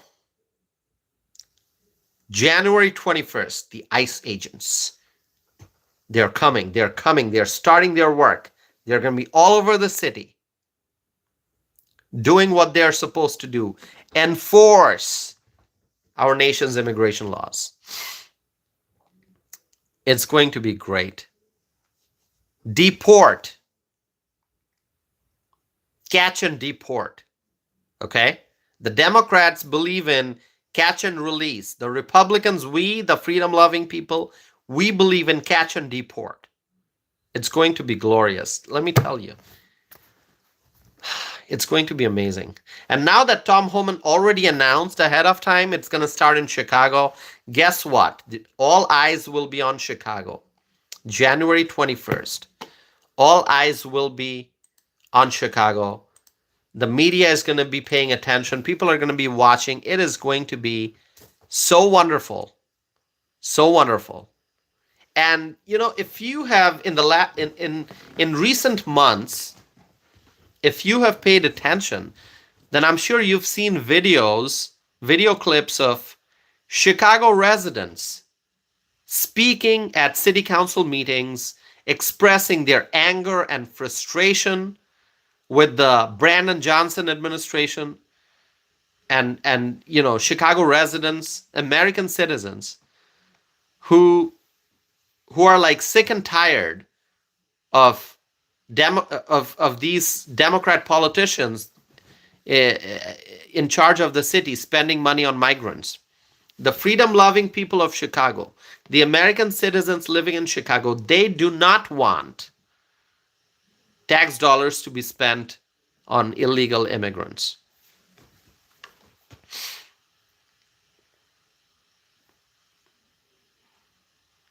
Yeah, Joshua is saying Chicago residents are... Yeah, the Chicago residents are very, very upset.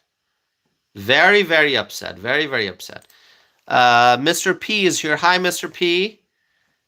Mr. P, I think it's been a while since you've been here, right? During a live chat? Okay. By the way, who's here for the first time? If you are here for the first time, please say first time.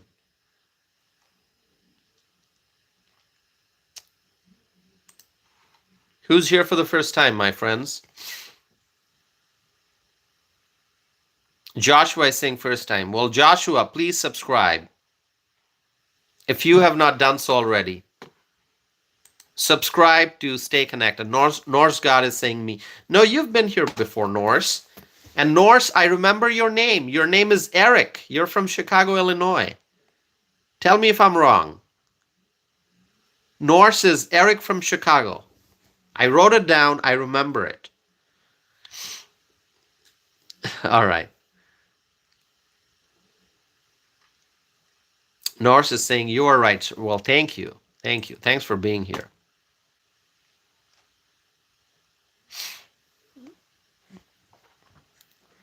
Oh, Mr. P is saying I always watch the stream. Oh, Mr. P, you're writing about... Oh, you were in the hospital for 2 weeks. Oh. Well, Mr. P, we wish you speedy recovery. Okay? We wish that you get well soon, Mr. P. Thank you for watching the stream. I hope everything's going to be okay. Okay? Michael Brown is saying, how do you know people names? Well, I ask people what their real names are, and those who tell me, I write it down. I write it down. I've got a pad right here, and I write it down. So anyone who tells me their real names, I write it down. So that's what I do. All right.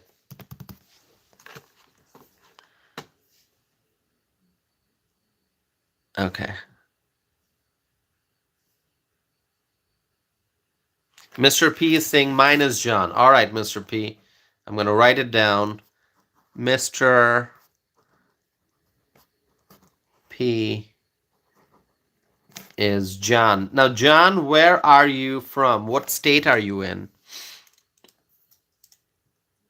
So, question for Mr. P. What state are you in, Mr. P?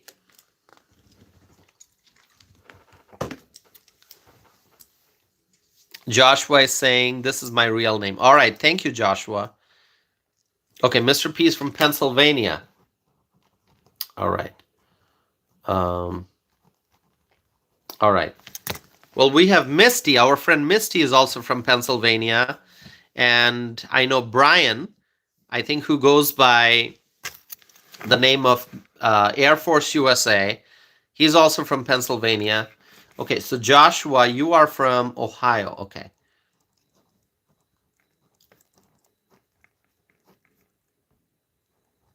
We love Ohio. Every time I mention Ohio, I have to say Bernie Moreno got elected. Sherrod Brown was defeated. So that is great. Ohio. We love Ohio. And we have another viewer from Ohio, Tasfikur. I don't know if Tasfikur is watching today. He's from Ohio also. All right.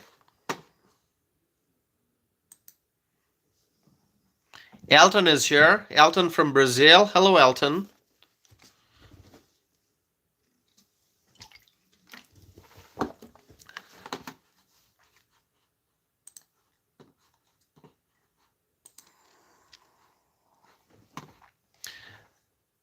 Is it Alejo Garcia? Is it Alejo? Is that how I pronounce it? Alejo? I'm sorry if I'm pronouncing it wrong. Alejo, let me know. Is that how it's pronounced? Alejo Garcia? It's Alex? Okay. Okay, I'm sorry. I'm sorry. It's Alex. Okay, Alex, where are you from, Alex? Where are you from, Alex?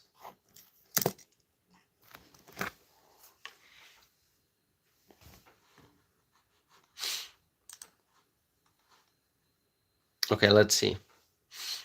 Pennsylvania. Okay, Pennsylvania. Great. Wow. We have good Pennsylvania representation here. All right. So, as I was saying, really, if the migrants, if they listen to what Tom Homan is saying, what he's going to do, I'm sure a lot of migrants will self-deport. They're going to say, let's go back, rather than being caught and then deported, let's just self-deport. That's what the migrants are going to do. And the ones who are self-deporting, they're the smart ones. They are the smart ones. And those who stay, they are going to be deported. Suzanne is here. Suzanne, welcome back. Suzanne was here earlier, and then Suzanne had to leave, and Suzanne is back. Good to see you, Suzanne. Cheryl, hi, Cheryl. Thank you, Cheryl, for being here. One Texas miner is saying just the illegal migrants. Absolutely. We're talking about the illegal ones, because those who are here legally, we love them. Those who are here legally, we love legal immigrants. Absolutely. Jackson is here. Jackson is here. Hi, Jackson. Wow. I think our viewer number is going up. 145 people watching right now. It seems like as time goes by, we're gaining momentum. This is great. Cheryl says, I'm at work, can't stay. Oh, Cheryl, you're at work. What time is it, Cheryl, where you are? Do you have like an overnight shift? James Brown is here. Hi, James. I know that people who work in the medical profession sometimes, I've had friends here, viewers who've said that I work in the medical profession, so I have a shift overnight, late hours, early hours.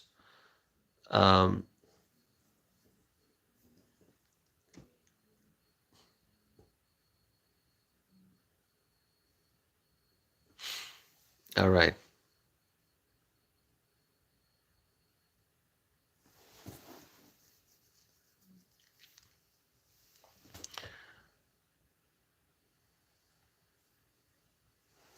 Okay.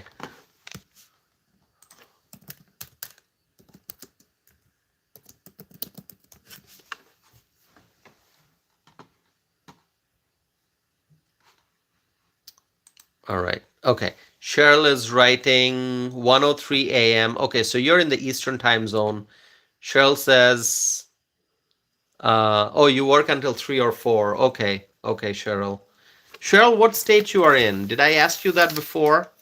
Maybe you've told me that before. I'm sorry if I missed it, Cheryl. What state are you in? I try to write it all down so that I know who's tuning in from where. I don't think I have that, Cheryl. Let me know where you are from. Georgia, okay. Cheryl is from Georgia. Okay, I'm going to write it down. All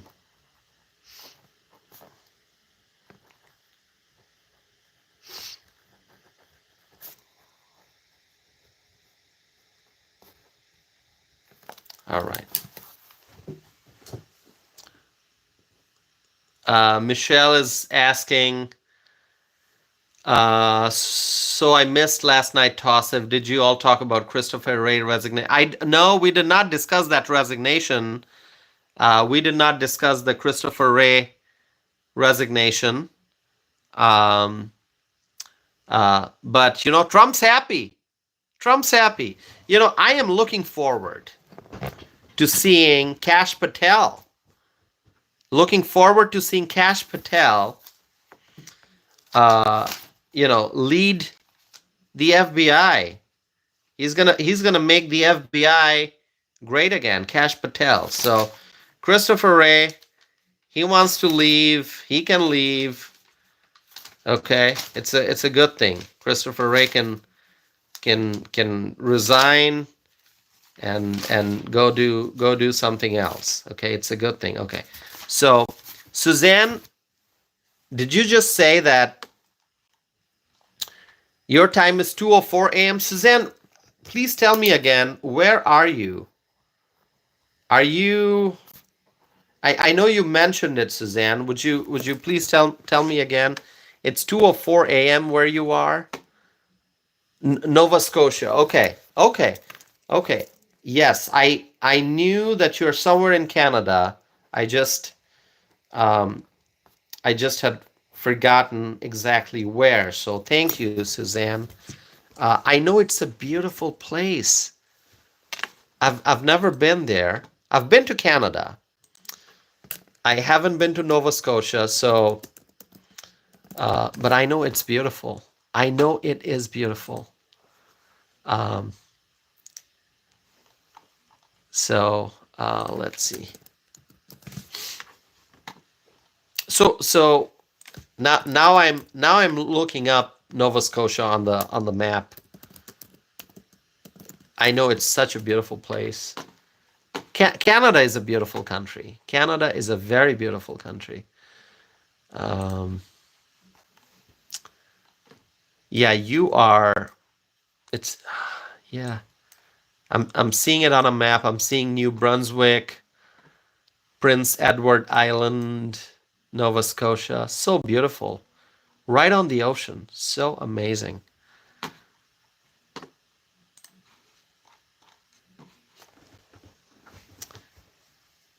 Halifax. Love it. Okay. Thank you. I'm going to write it down.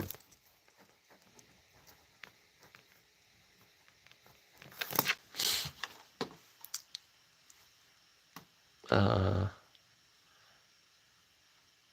thank you, Suzanne, for the wonderful compliment. Surrounded by ocean. Absolutely. Absolutely. Yeah, just my friends, you know, I often look places up on a map, especially, places outside the US. Um, I often look up Australia on a map just because it's such an amazing country, Australia. It really is. Okay. I know our friend Michael Brown is here, probably listening. Michael Brown, you're listening, right? Australia is so amazing. And, I've always had, I've always been fascinated by geography. Okay. Different cultures, different places. Um, I really liked geography when I was in school, just reading about the different places around the world. And so even now, I sometimes, now it's easier because you can look up a place on a map on your computer. You can zoom in, you can zoom out, you can see the terrain. It's so much easier rather than turning the pages of a world atlas. I used to do that as a child, atlas, and so um, I still do that. And by the way, Australia, you got to look up how massive that country is. How massive. I don't think people realize how big Australia is. And you look at all the major cities, they are all like by the ocean, right? They're all along the coast. And then you zoom in on Google Map, you zoom in and you look at the center of Australia and just do a search like what's in the center of that country, and you look up the different terrain, the land formations. It's so beautiful. You got to look it up. um, so amazing. And Canada, whenever I look at the map of Canada, it is so fascinating because you just keep going north. You are at the north of the world. You are at the north of the world. You just keep going north, right? And I'm also fascinated by Alaska, our American state, Alaska. You keep going north. Just zoom in. Just look up Alaska on a map and zoom in on those northernmost communities. So fascinating, you know. Uh, I missed a whole bunch of comments here, so let's see. Uh,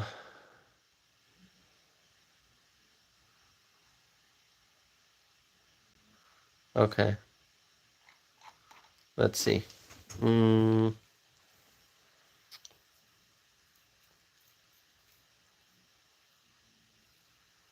Freshly is your hi, Freshly. Freshly is like writing Australia, SK meaning South Korea. I understand. And Japan are important. Absolutely. Absolutely.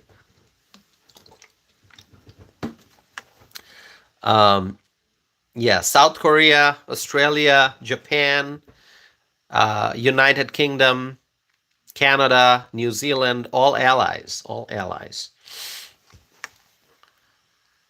We got lots of allies. We have to strengthen those relationships with our allies.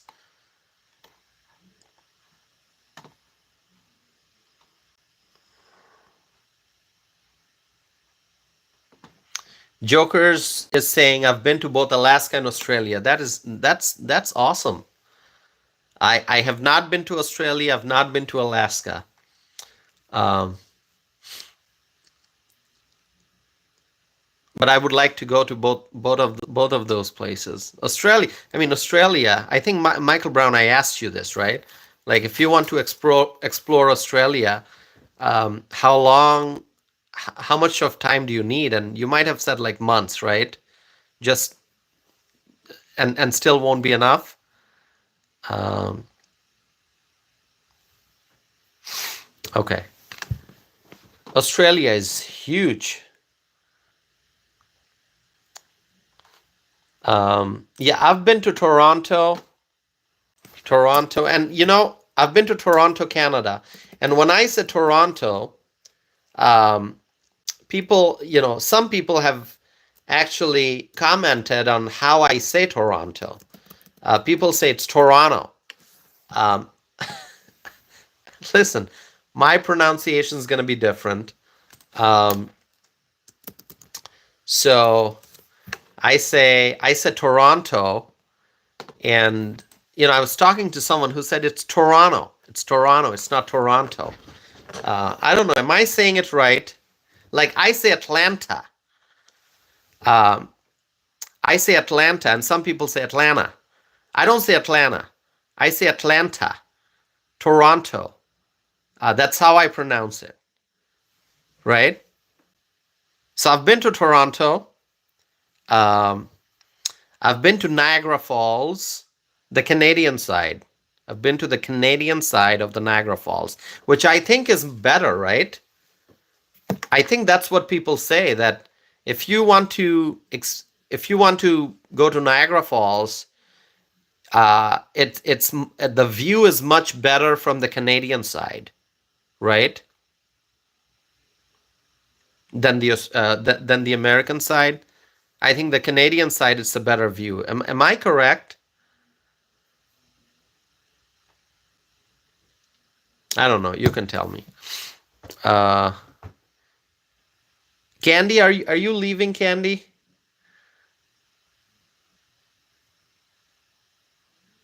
Okay.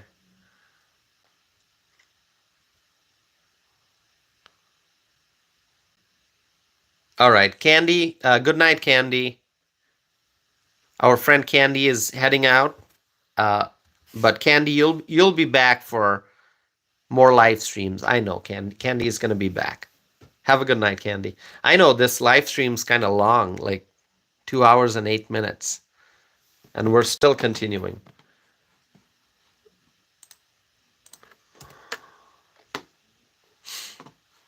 By the way, if you are here and you have not subscribed yet, please subscribe. Support this channel.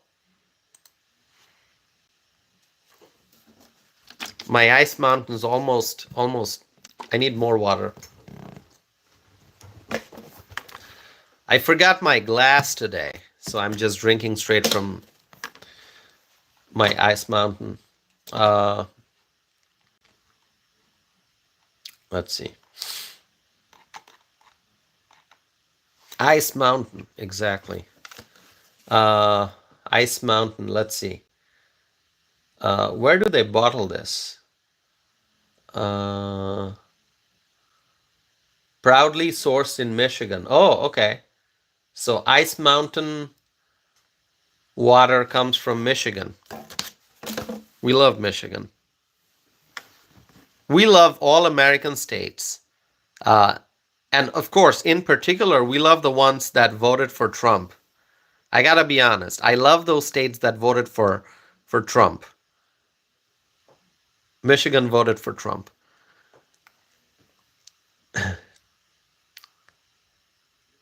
Special love for the states that voted for Trump. Okay.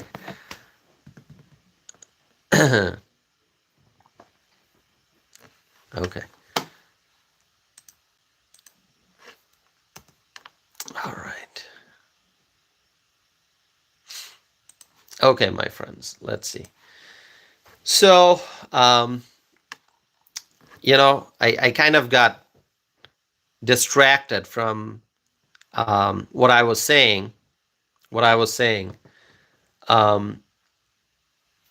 saying that many migrants, the smart ones, will probably self-deport. They're going to self-deport. They're going to head out, especially when they hear what Tom Homan has to say, especially when they hear what actions Tom Homan's going to take. The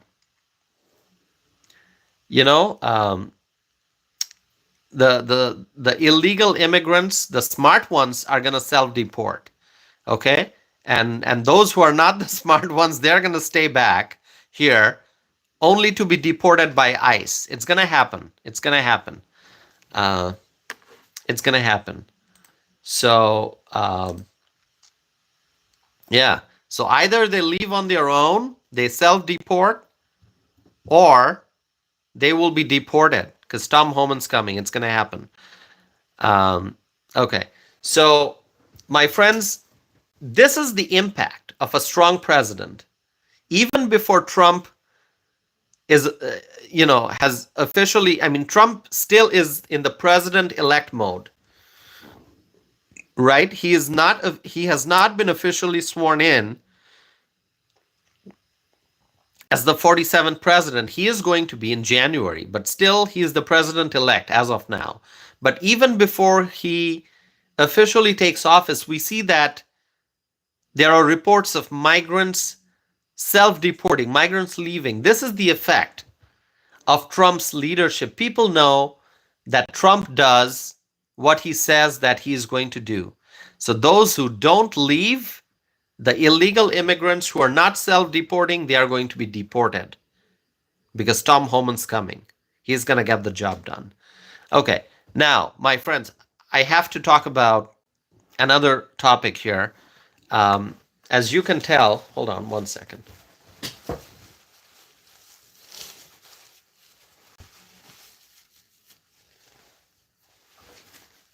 Okay, as you can tell, there are Democrats who are trying to prevent Trump nominees from being confirmed. Okay, and as I said, there are Democrats who are trying to prevent Trump nominees from being confirmed. But as long as the Republicans stay united, the Trump nominees are going to get confirmed because we will have 53 seats in the Senate in the new Congress. Okay? So if the Republicans stay united, the Trump nominees will be confirmed. And now if some Republicans say, oh, we're not going to confirm or we're not going to support Trump nominees, then that's an issue. That's a problem. And that's why, my friends, I want to hear from you, which is why I asked the question. Do you think that all of Trump's administration nominees will be confirmed by the Senate? Do you think that all of Trump's administration nominees will be confirmed by the Senate? If the Republicans stay united in the Senate, all of the Trump nominees will be confirmed if the Republicans stay united. But if there is division among Republicans, then that's a problem. So I want to hear from you, my friends. 235 votes already in. Let me know. Please vote in the poll. Please vote in the poll if you have not done so already. Please vote in the poll.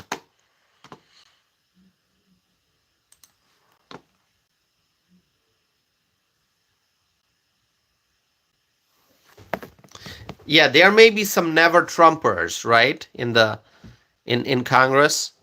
By the way, it's only about the Senate. It's only the Senate that's going to vote on the confirmation of the nominees.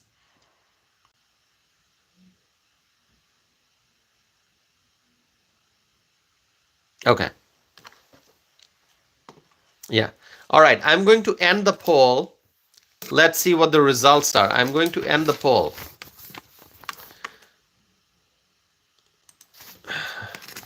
The question is, do you think that all of Trump's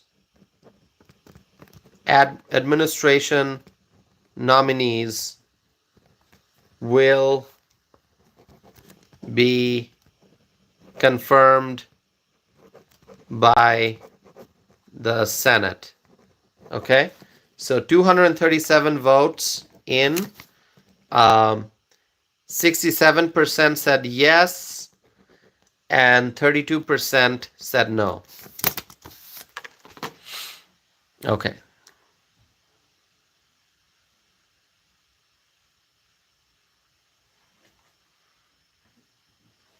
By the way, I gotta tell you, I think most of the Trump nominees are going to get confirmed. I think all of them will get confirmed, if you ask my opinion. All of them should get confirmed. But what's happening is that the Democrats seem to have issues with Pete Hegseth, and I talked about this. Pete Hegseth, the Democrats have issues with Pete Hegseth, but as long as the Republicans stay united, Pete Hegseth should get confirmed. Okay? As long as the Republicans stay united, Pete Hegseth should get confirmed. So let's just wait and see. I mean, Pete Hegseth is a star. He's a very known face on TV. He's a veteran. He's a patriot. And he's going to do great. Pete Hegseth, as the Secretary of Defense, he's going to do great. I believe that. Okay, so my friends, we are 2 hours and 17 minutes into the live stream. Thank you all. Thank you all for your support. I'm gonna conclude this live stream here in a few minutes. Thank you all. This is great. We haven't gotten to 100 likes yet. Suzanne is saying 25 more, right, Suzanne? 25 more likes would be great. 24 likes would be great. If we don't get there, that's okay. We'll do it next time. But it would be great if we could get 23 more likes. Can we get there?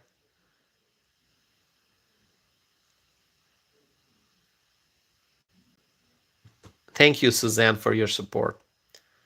Michelle says, I hope you sleep well, Tassif. Thank you, Michelle. Thank you. It would be great if we could get like 100 likes. Dr. Fraser is here. Hi, Dr. Fraser. Michael is saying, good night, everyone. Thanks, Tassif. Well, thank you. All right, my friends. We'll get to 100 next time. Next live stream, when we start again, we're going to get there. That's okay. Thank you so much, my friends. 2 hours, 19 minutes. 2 hours and 19 minutes. Thank you so much, Texas Repo. I see you here. Thank you.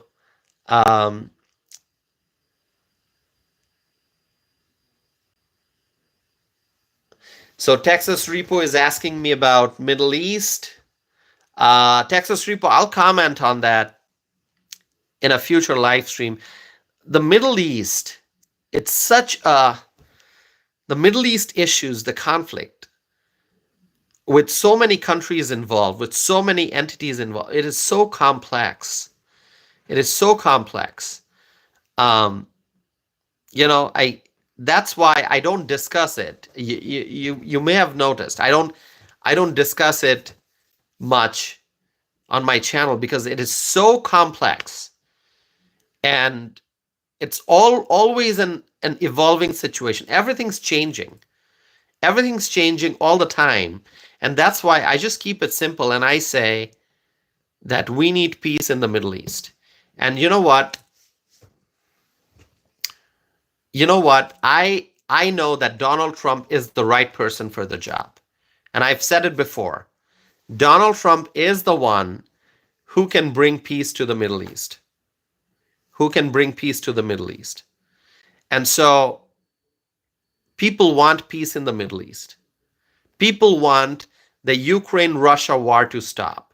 Even Ukraine-Russia, you're probably, if you've been watching my live streams, then you'll see that I have not discussed the Ukraine-Russia matter in details, because that also is very complex.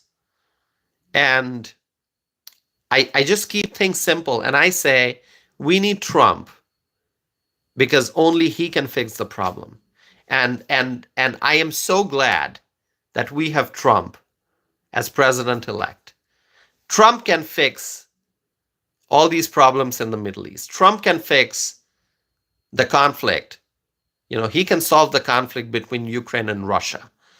And those two parts of the world are so complex. I mean, there are people who have been studying Middle East politics their whole life, and still people have not been able to come up with a way to solve it, a way to solve the issues. Okay, there are people who have spent their lifetime studying the history of the Middle East and the history of the different countries and the territories and the borders and everything and the people there, the cultural history, the religious history, and they still haven't been able to come up with solutions. And Russia, if you read the history of Russia, if you read the history of that part of the world, I mean, trust me, I took courses. I have never taken courses on the Middle East. I think I've said this before. In school, I took course on Russian politics. I took course on Russian literature. I took course on Latin American politics. I also studied Latin American literature in translation. I've studied Europe as I was taking political science courses. I have studied Europe, Africa. I took course on African politics, Russian politics, Latin American politics, European politics. I have never taken a course on Middle Eastern politics. I have not. Okay. My school, UW-Madison, I don't know what the curriculum is now, but they offered a very good course on the Middle East. I did not take that course. I ended up taking other courses. So I have not studied the Middle Eastern history and politics in details. Yes, am I knowledgeable to some extent on those issues? Do I keep track of what's happening? Yes, I do. I mean, right here, I have books on the Middle East. I do have books, but I have not taken an academic course, is what I'm trying to say. I study a lot beyond what I studied in school, right? I mean, in school, you take courses on subjects, but then that's not everything. That's not everything. If we want to learn throughout our life, we have to read articles, we have to read books, we have to continue to read and learn and share knowledge and discuss and have conversations. So I am a lifelong learner. But in school, I took course on Africa, I took course on Latin America, I took course on Russia, I took course on Europe. I did not take course on Middle East. Okay? There are people out there who have spent many years, as I said, lifetime studying Middle East. I haven't done that. Yes, I have read books. I keep track of what's going on in the Middle East. But in school, I didn't focus on that. And so all I will tell you is that I am counting on Donald Trump to fix this problem in the Middle East, to fix this crisis. No one wants to see bloodshed. No one wants to see people being killed, lives being destroyed. We need peace in the Middle East. And I trust Donald Trump to get the job done. We want peace in the Middle East. Okay? So whatever strategy Trump is going to come up with, I am not advising Trump on any particular strategy. Okay? So there will be like Middle East scholars out there, people in big universities, in the Ivy League schools, professors and scholars who have written research papers on Middle East. They have studied issues. They have strong opinions on what's happening in the Middle East and what should be done. I'm not one of them. All I'm going to say is I am counting on Donald Trump to get the job done. I voted for Trump, like many of you, and I'm fully trusting Donald Trump to come up with the right strategy. Okay? To come up with the right strategy to fix this problem, to stop the bloodshed, to stop the war. Okay? So, you want to talk about healthcare policy, that's my area of expertise.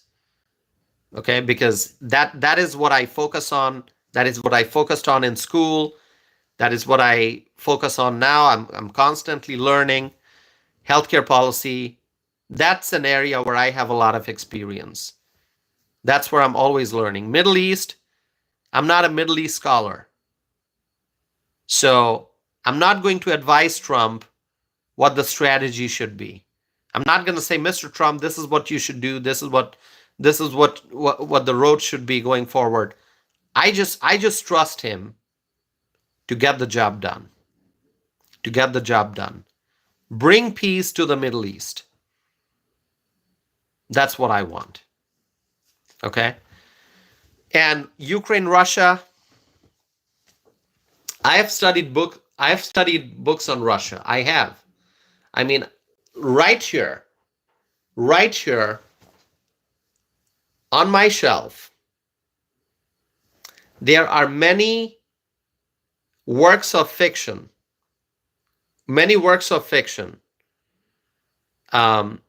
books that were written by Russian writers. Okay? And I studied, obviously, I don't speak Russian. I don't understand Russian language, but I studied Russian works of literature in translation. So in English, let me see. Let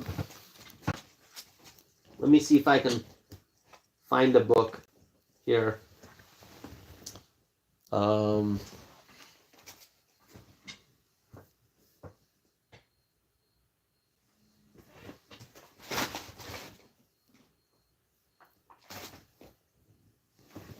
Yeah, I think I'm trying to find some books here. Oh, by the way, here's one I gotta show you. Hold on. Give me 1 second, my friends. I gotta change the screen here. Okay. So as I said, let me see some comments.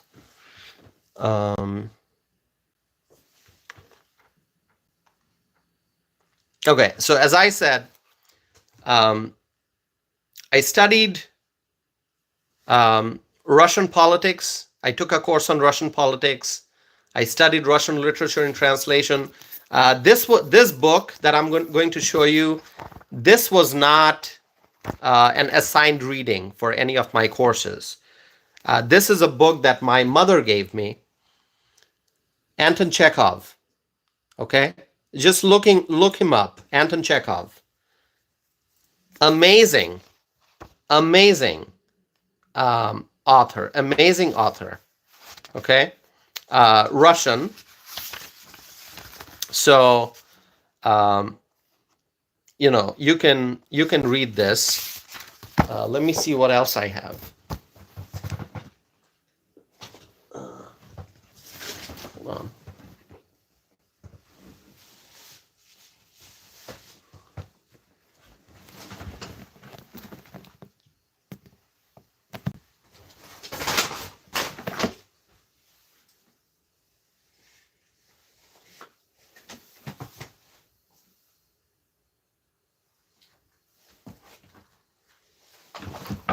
Yeah, I have.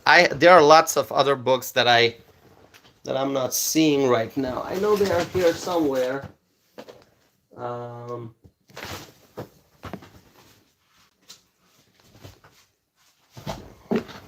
let's see which ones.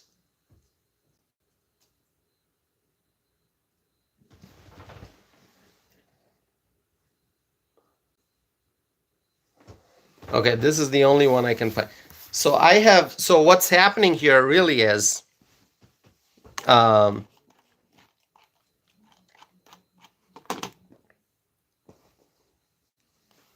uh,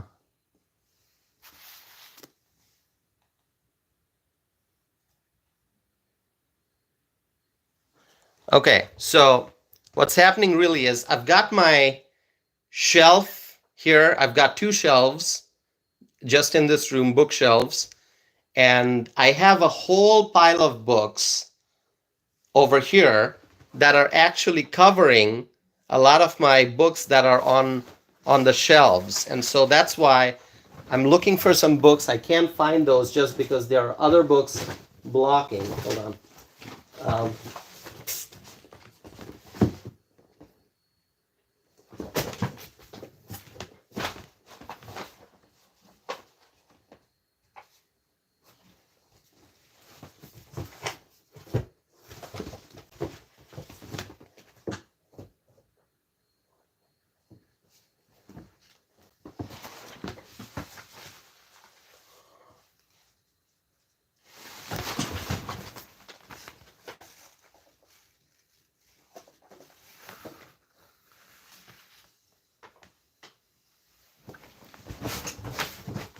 all right. Sorry, I got distracted and I'm just looking for books now. Um,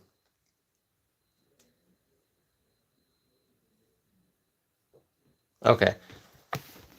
Norse is saying, thought you were leaving. No, I'm just looking at all my books. I'm looking for a particular book that I really like, but I can't find it now.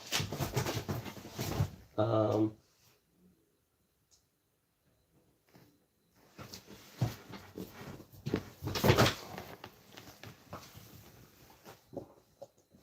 okay, by the way, listen, I found something very interesting, but before I get to that, let me just tell you this book, as I was showing you, um, this book that I'm showing you, it has a very special story, a very short story, a special one. It's called The Bet. Okay, it's called The Bet. Let me show it to you. Give me 1 second. The Bet. Okay, this story, 1888. That's how long ago it was written. So, Michael Brown is asking, do you have them in alphabetical order? No, I don't have my books in alphabetical order. So on the top shelf, I have philosophy, mostly philosophy, old philosophy. And then in the second shelf, I have a lot of classical literature.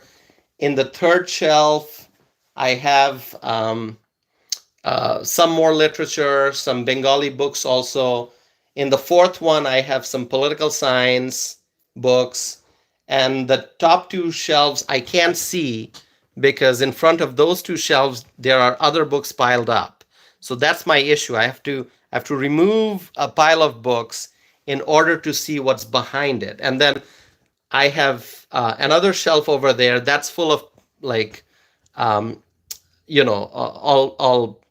current affairs and politics related books. So books by, let's say, like George Bush and Mark Levine and Judge Jeanine and Donald Trump and Bill O'Reilly and Greg Jarrett and others. There are all those political science, political current affairs books that are over there. So it's not organized by alphabet. It's more about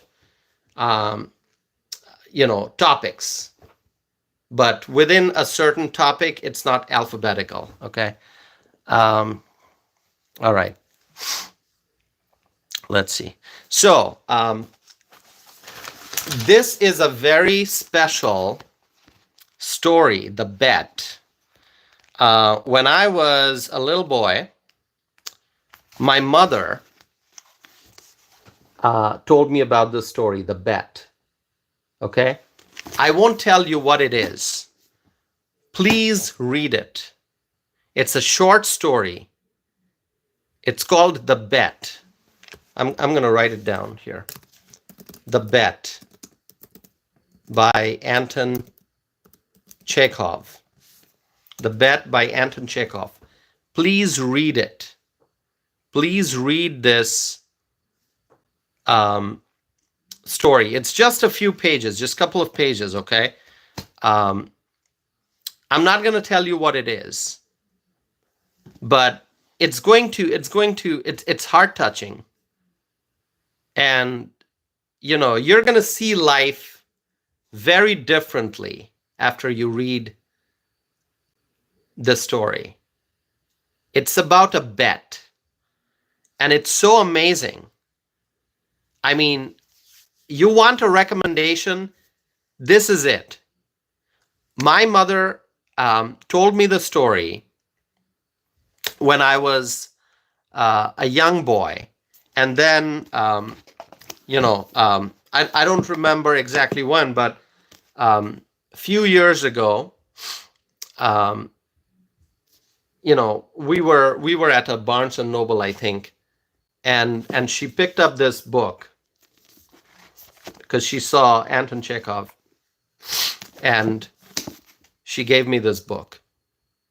Okay, and the first story I read was The Bet. Obviously, I knew the story, at least not word by word, but I knew the story because my mom told me the story, and then she got me this book, and she wanted me to read the story. But she told me the story many times as I was growing up, when I was a little boy and growing up. But okay, there's another book.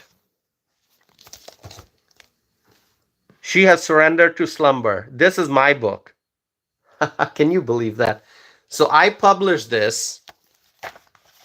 It's a self-published book. This is my book. I self-published it.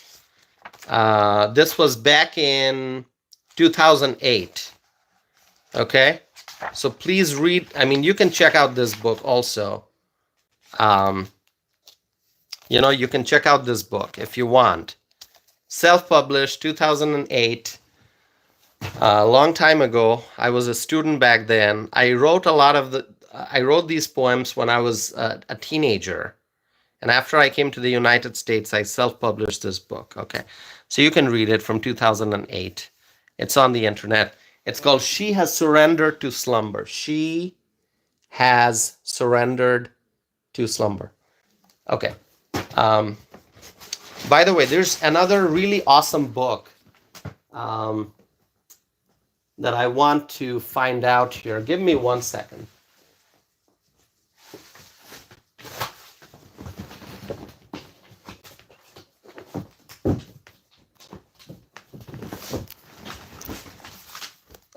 I couldn't find it, but I found something else.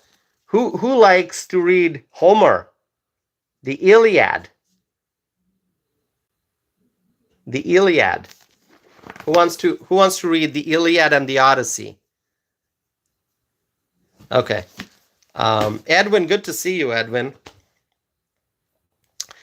But I'm still trying to look for a very specific book. If you give me a little bit more time, I'm going to find a book which I absolutely love.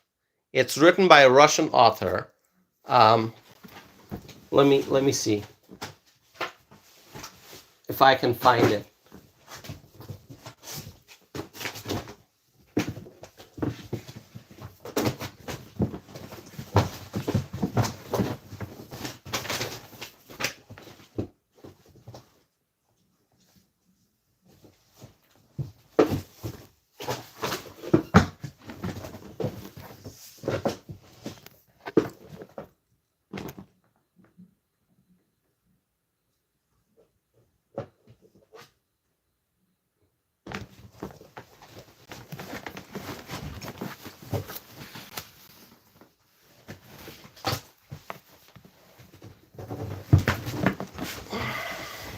No, I didn't find that book.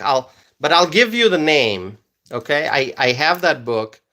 Um, I couldn't find it. I just have to go through my shelf again. But the master, hold on. I will give you the name of another book that I strongly recommend.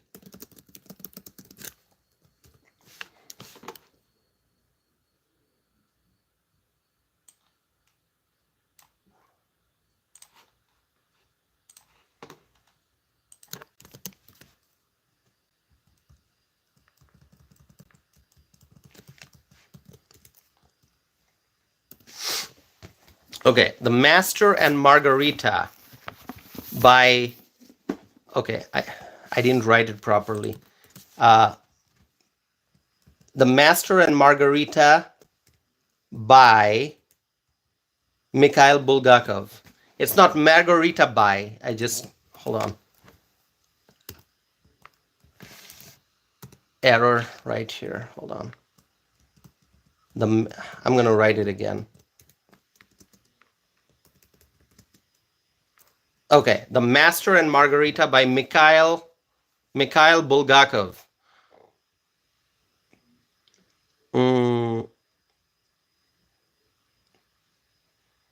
Luke says too many margaritas to type. Read that book, The Master and Margarita. I wrote a paper on it in school.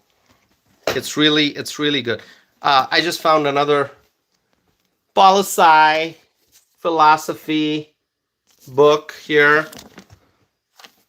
Talks about Plato right here in the title. I have just lots of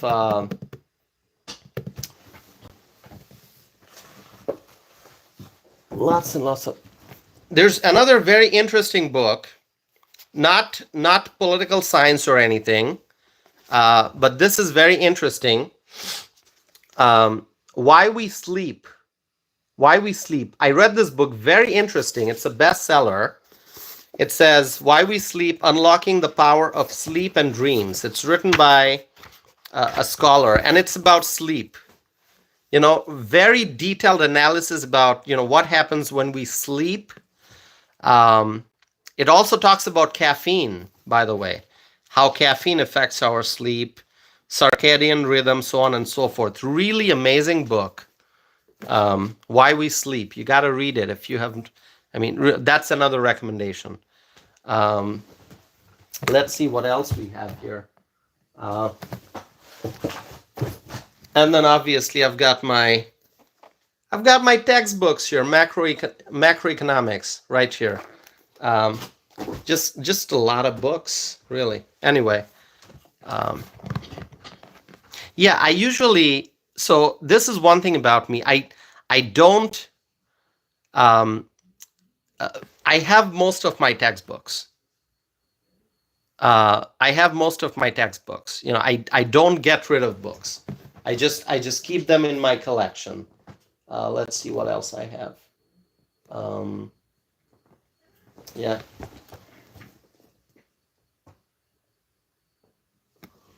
Okay.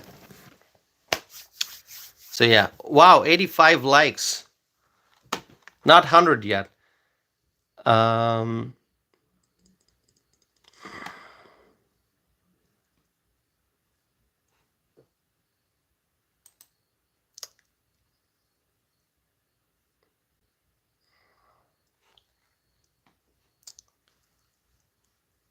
All right. So, some of you have left, right? Who's like Claudia is saying, oh, Michelle left. Okay. Good night, Michelle.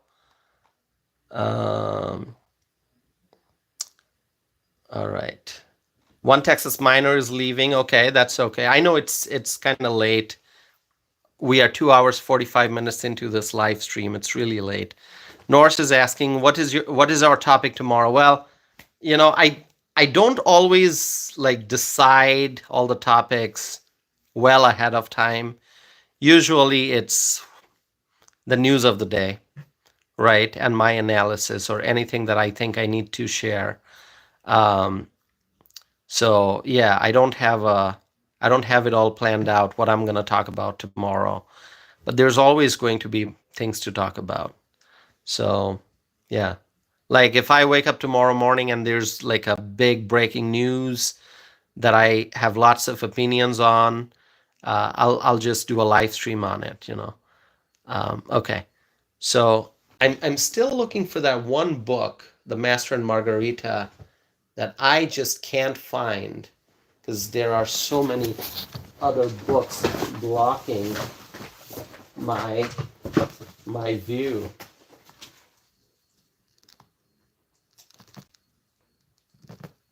That's okay. That's okay. I'm gonna show it to you later. All right. Okay, so let's see.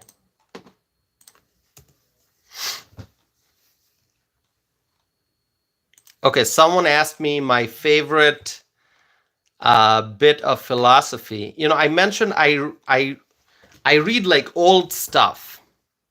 I read old stuff. So I read Plato. I read Aristotle. I showed you the books last time. They're right there. So Plato and Aristotle and Heraclitus. I mentioned Heraclitus earlier, how much I like his philosophy. So yeah, like really pre-Socratic old stuff, like going back to the basics, like Thales. Like I like to read the philosophy of at the very beginning when philosophers were trying to figure out which is the primal element. Is it water? Is it air? Is it fire? Is it earth? So really like going back to the basics, those are the kinds of things I like reading. Like Heraclitus said, it's fire, right? Thales said it's water. That's the kind of stuff I like to read. Does that make sense? Johnny is asking, where's the leather jacket? Well, in my closet. Where's the leather jacket? In my closet. The leather jacket's in my closet, my friends. All right.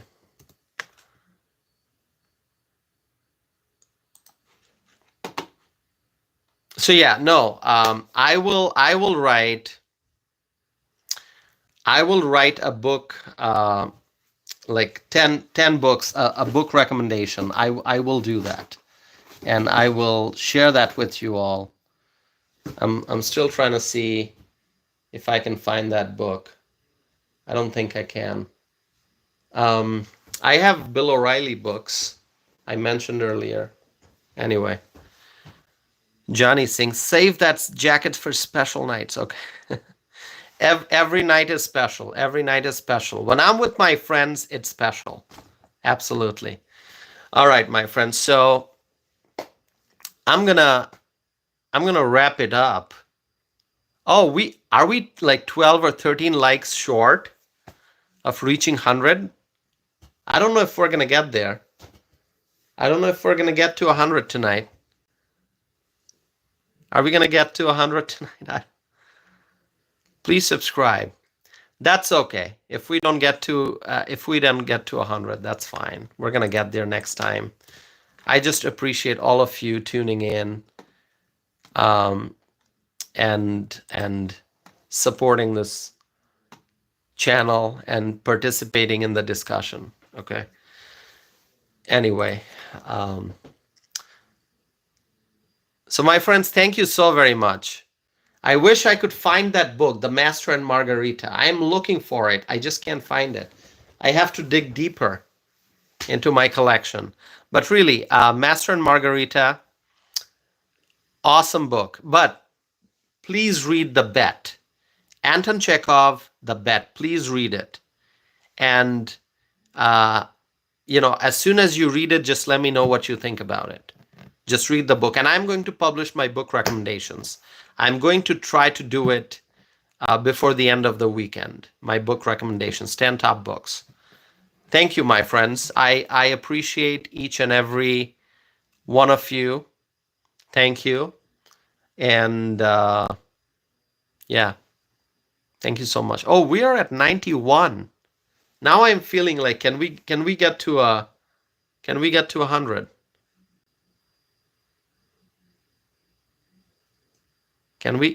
to 100? 91. Wow. Anyone who has not subscribed yet? Anyone who has not liked this video yet, please like. James is saying stay until 100. Okay. Well, I can stay until 100. How about I keep looking for that book?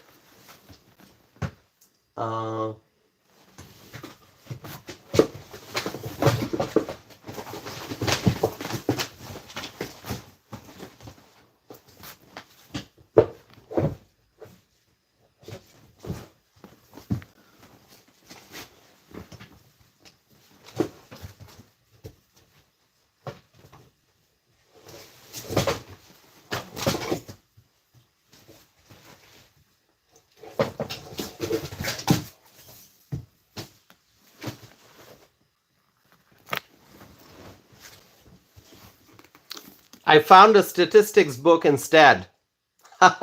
who likes statistics? Who likes statistics? All right, 8 viewers left to get to 100. Okay. So people are encouraging me to stay till we get to 100. Should we do that?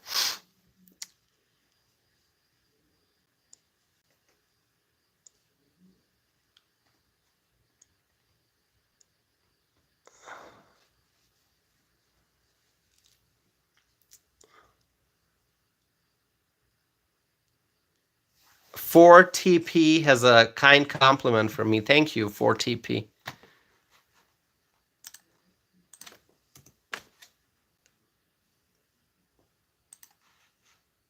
Seven. Okay, seven left to get to 100. Wow.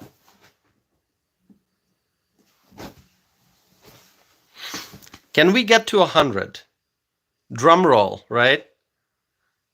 9. Okay. Seven viewers out there.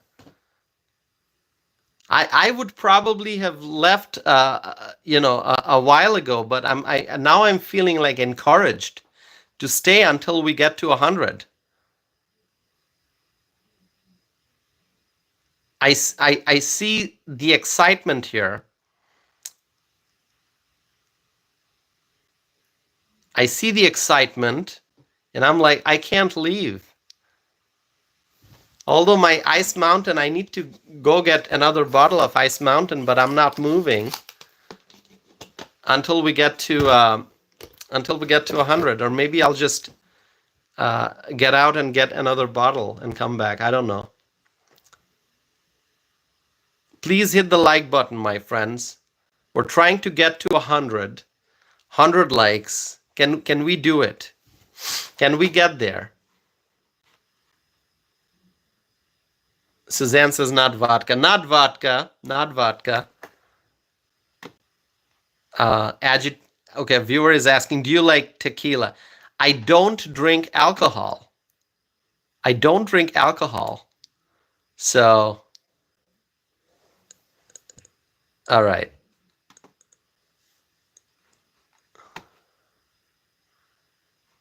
So yeah, I don't drink tequila. or vodka. Okay, let's see. All right, let me see. 94. Wow, six left to go. 6 more likes. Okay, viewers asking, do you like beer? Well, I don't drink alcohol, so I don't drink beer or vodka or tequila. James is saying Tossif is like Trump. He doesn't drink alcohol.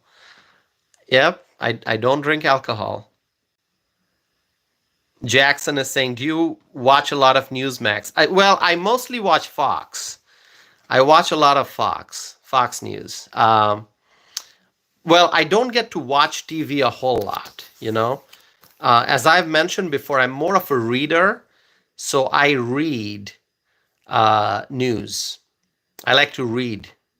So I don't get to watch a lot of TV because I'm out working. I travel quite a bit, so I don't always get to watch. But sometimes I will have like Fox on my phone, so I'll have like Fox on my phone, and then I'll just listen to it in the car. So it's live TV, but I'm not watching it. I'm listening to it. So I do that quite a bit.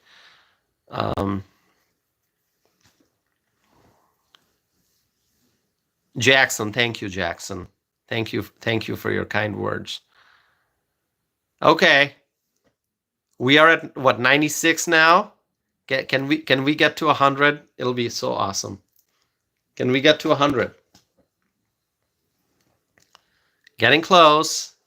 I know.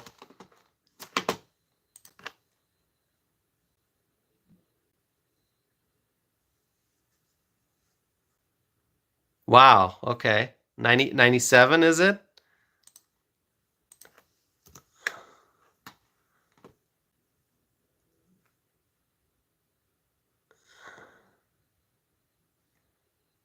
Jackson is asking about Benny. Yeah, I follow Benny on Instagram, so I see the posts that um I see the things that Benny posts on his Instagram. Benny is a strong Trump supporter.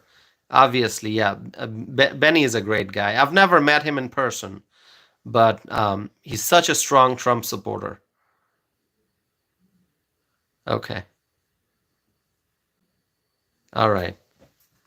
So are we at what? 96, 97? Can we get to 100? Like, do we need like 4 or 3 more likes? Let's see. Let's see if we can get there.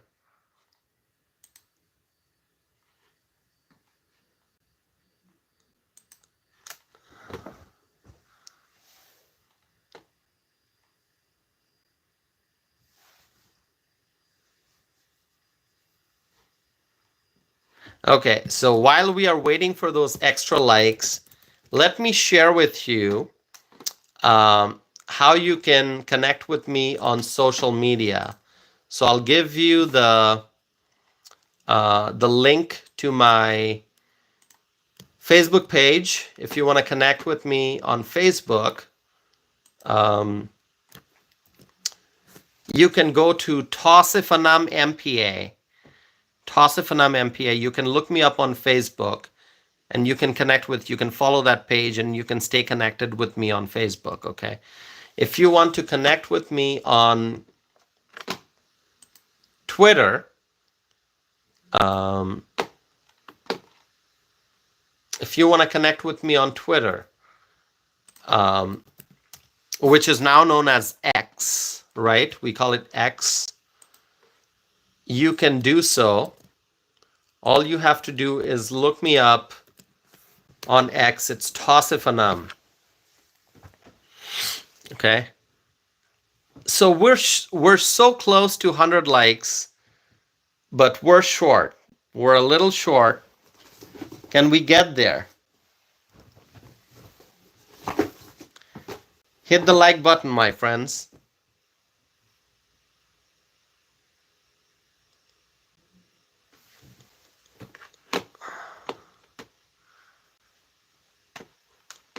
Please hit the like button.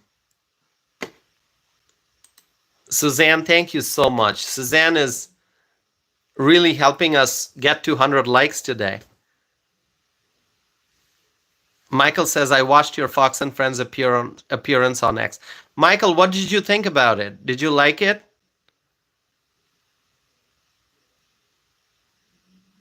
Did you like the interview? Suzanne says, one more like coming. Thank you, Suzanne. Thank you.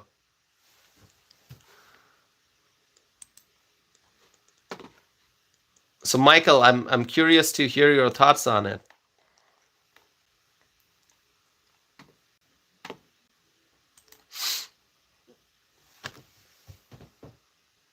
Michael says, yes, it was really good. Well, thank you, Michael. Thank you. I appreciate that.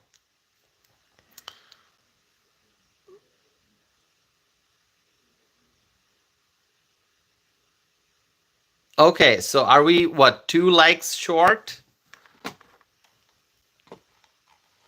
2 more? Is that what we need? 2 more likes? We're so close.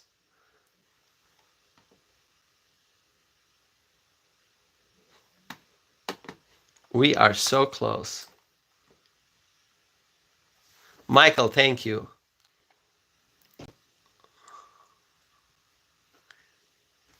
It's like a challenge. It's like a race. Like we're gonna have to get to 100.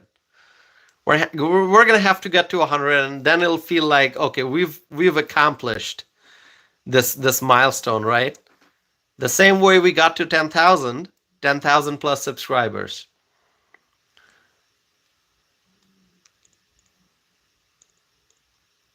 Yeah, it's fun. It's fun to try to get to. It's fun to try to get to 100. All right, let's see. Oh wow, 98. It is 98.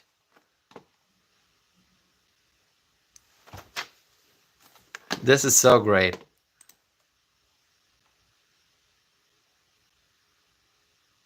This is so great. 98. Can we get to, is it 98 or 99? What does it show on your end? I see it's 98 on my end. It's 99? Okay. Oh, how did it go down? I think somebody, oh, it's 98 now again. One more? Do we need one more?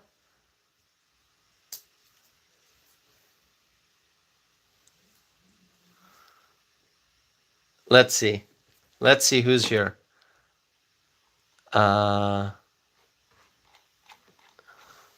Did we get to 100? 99?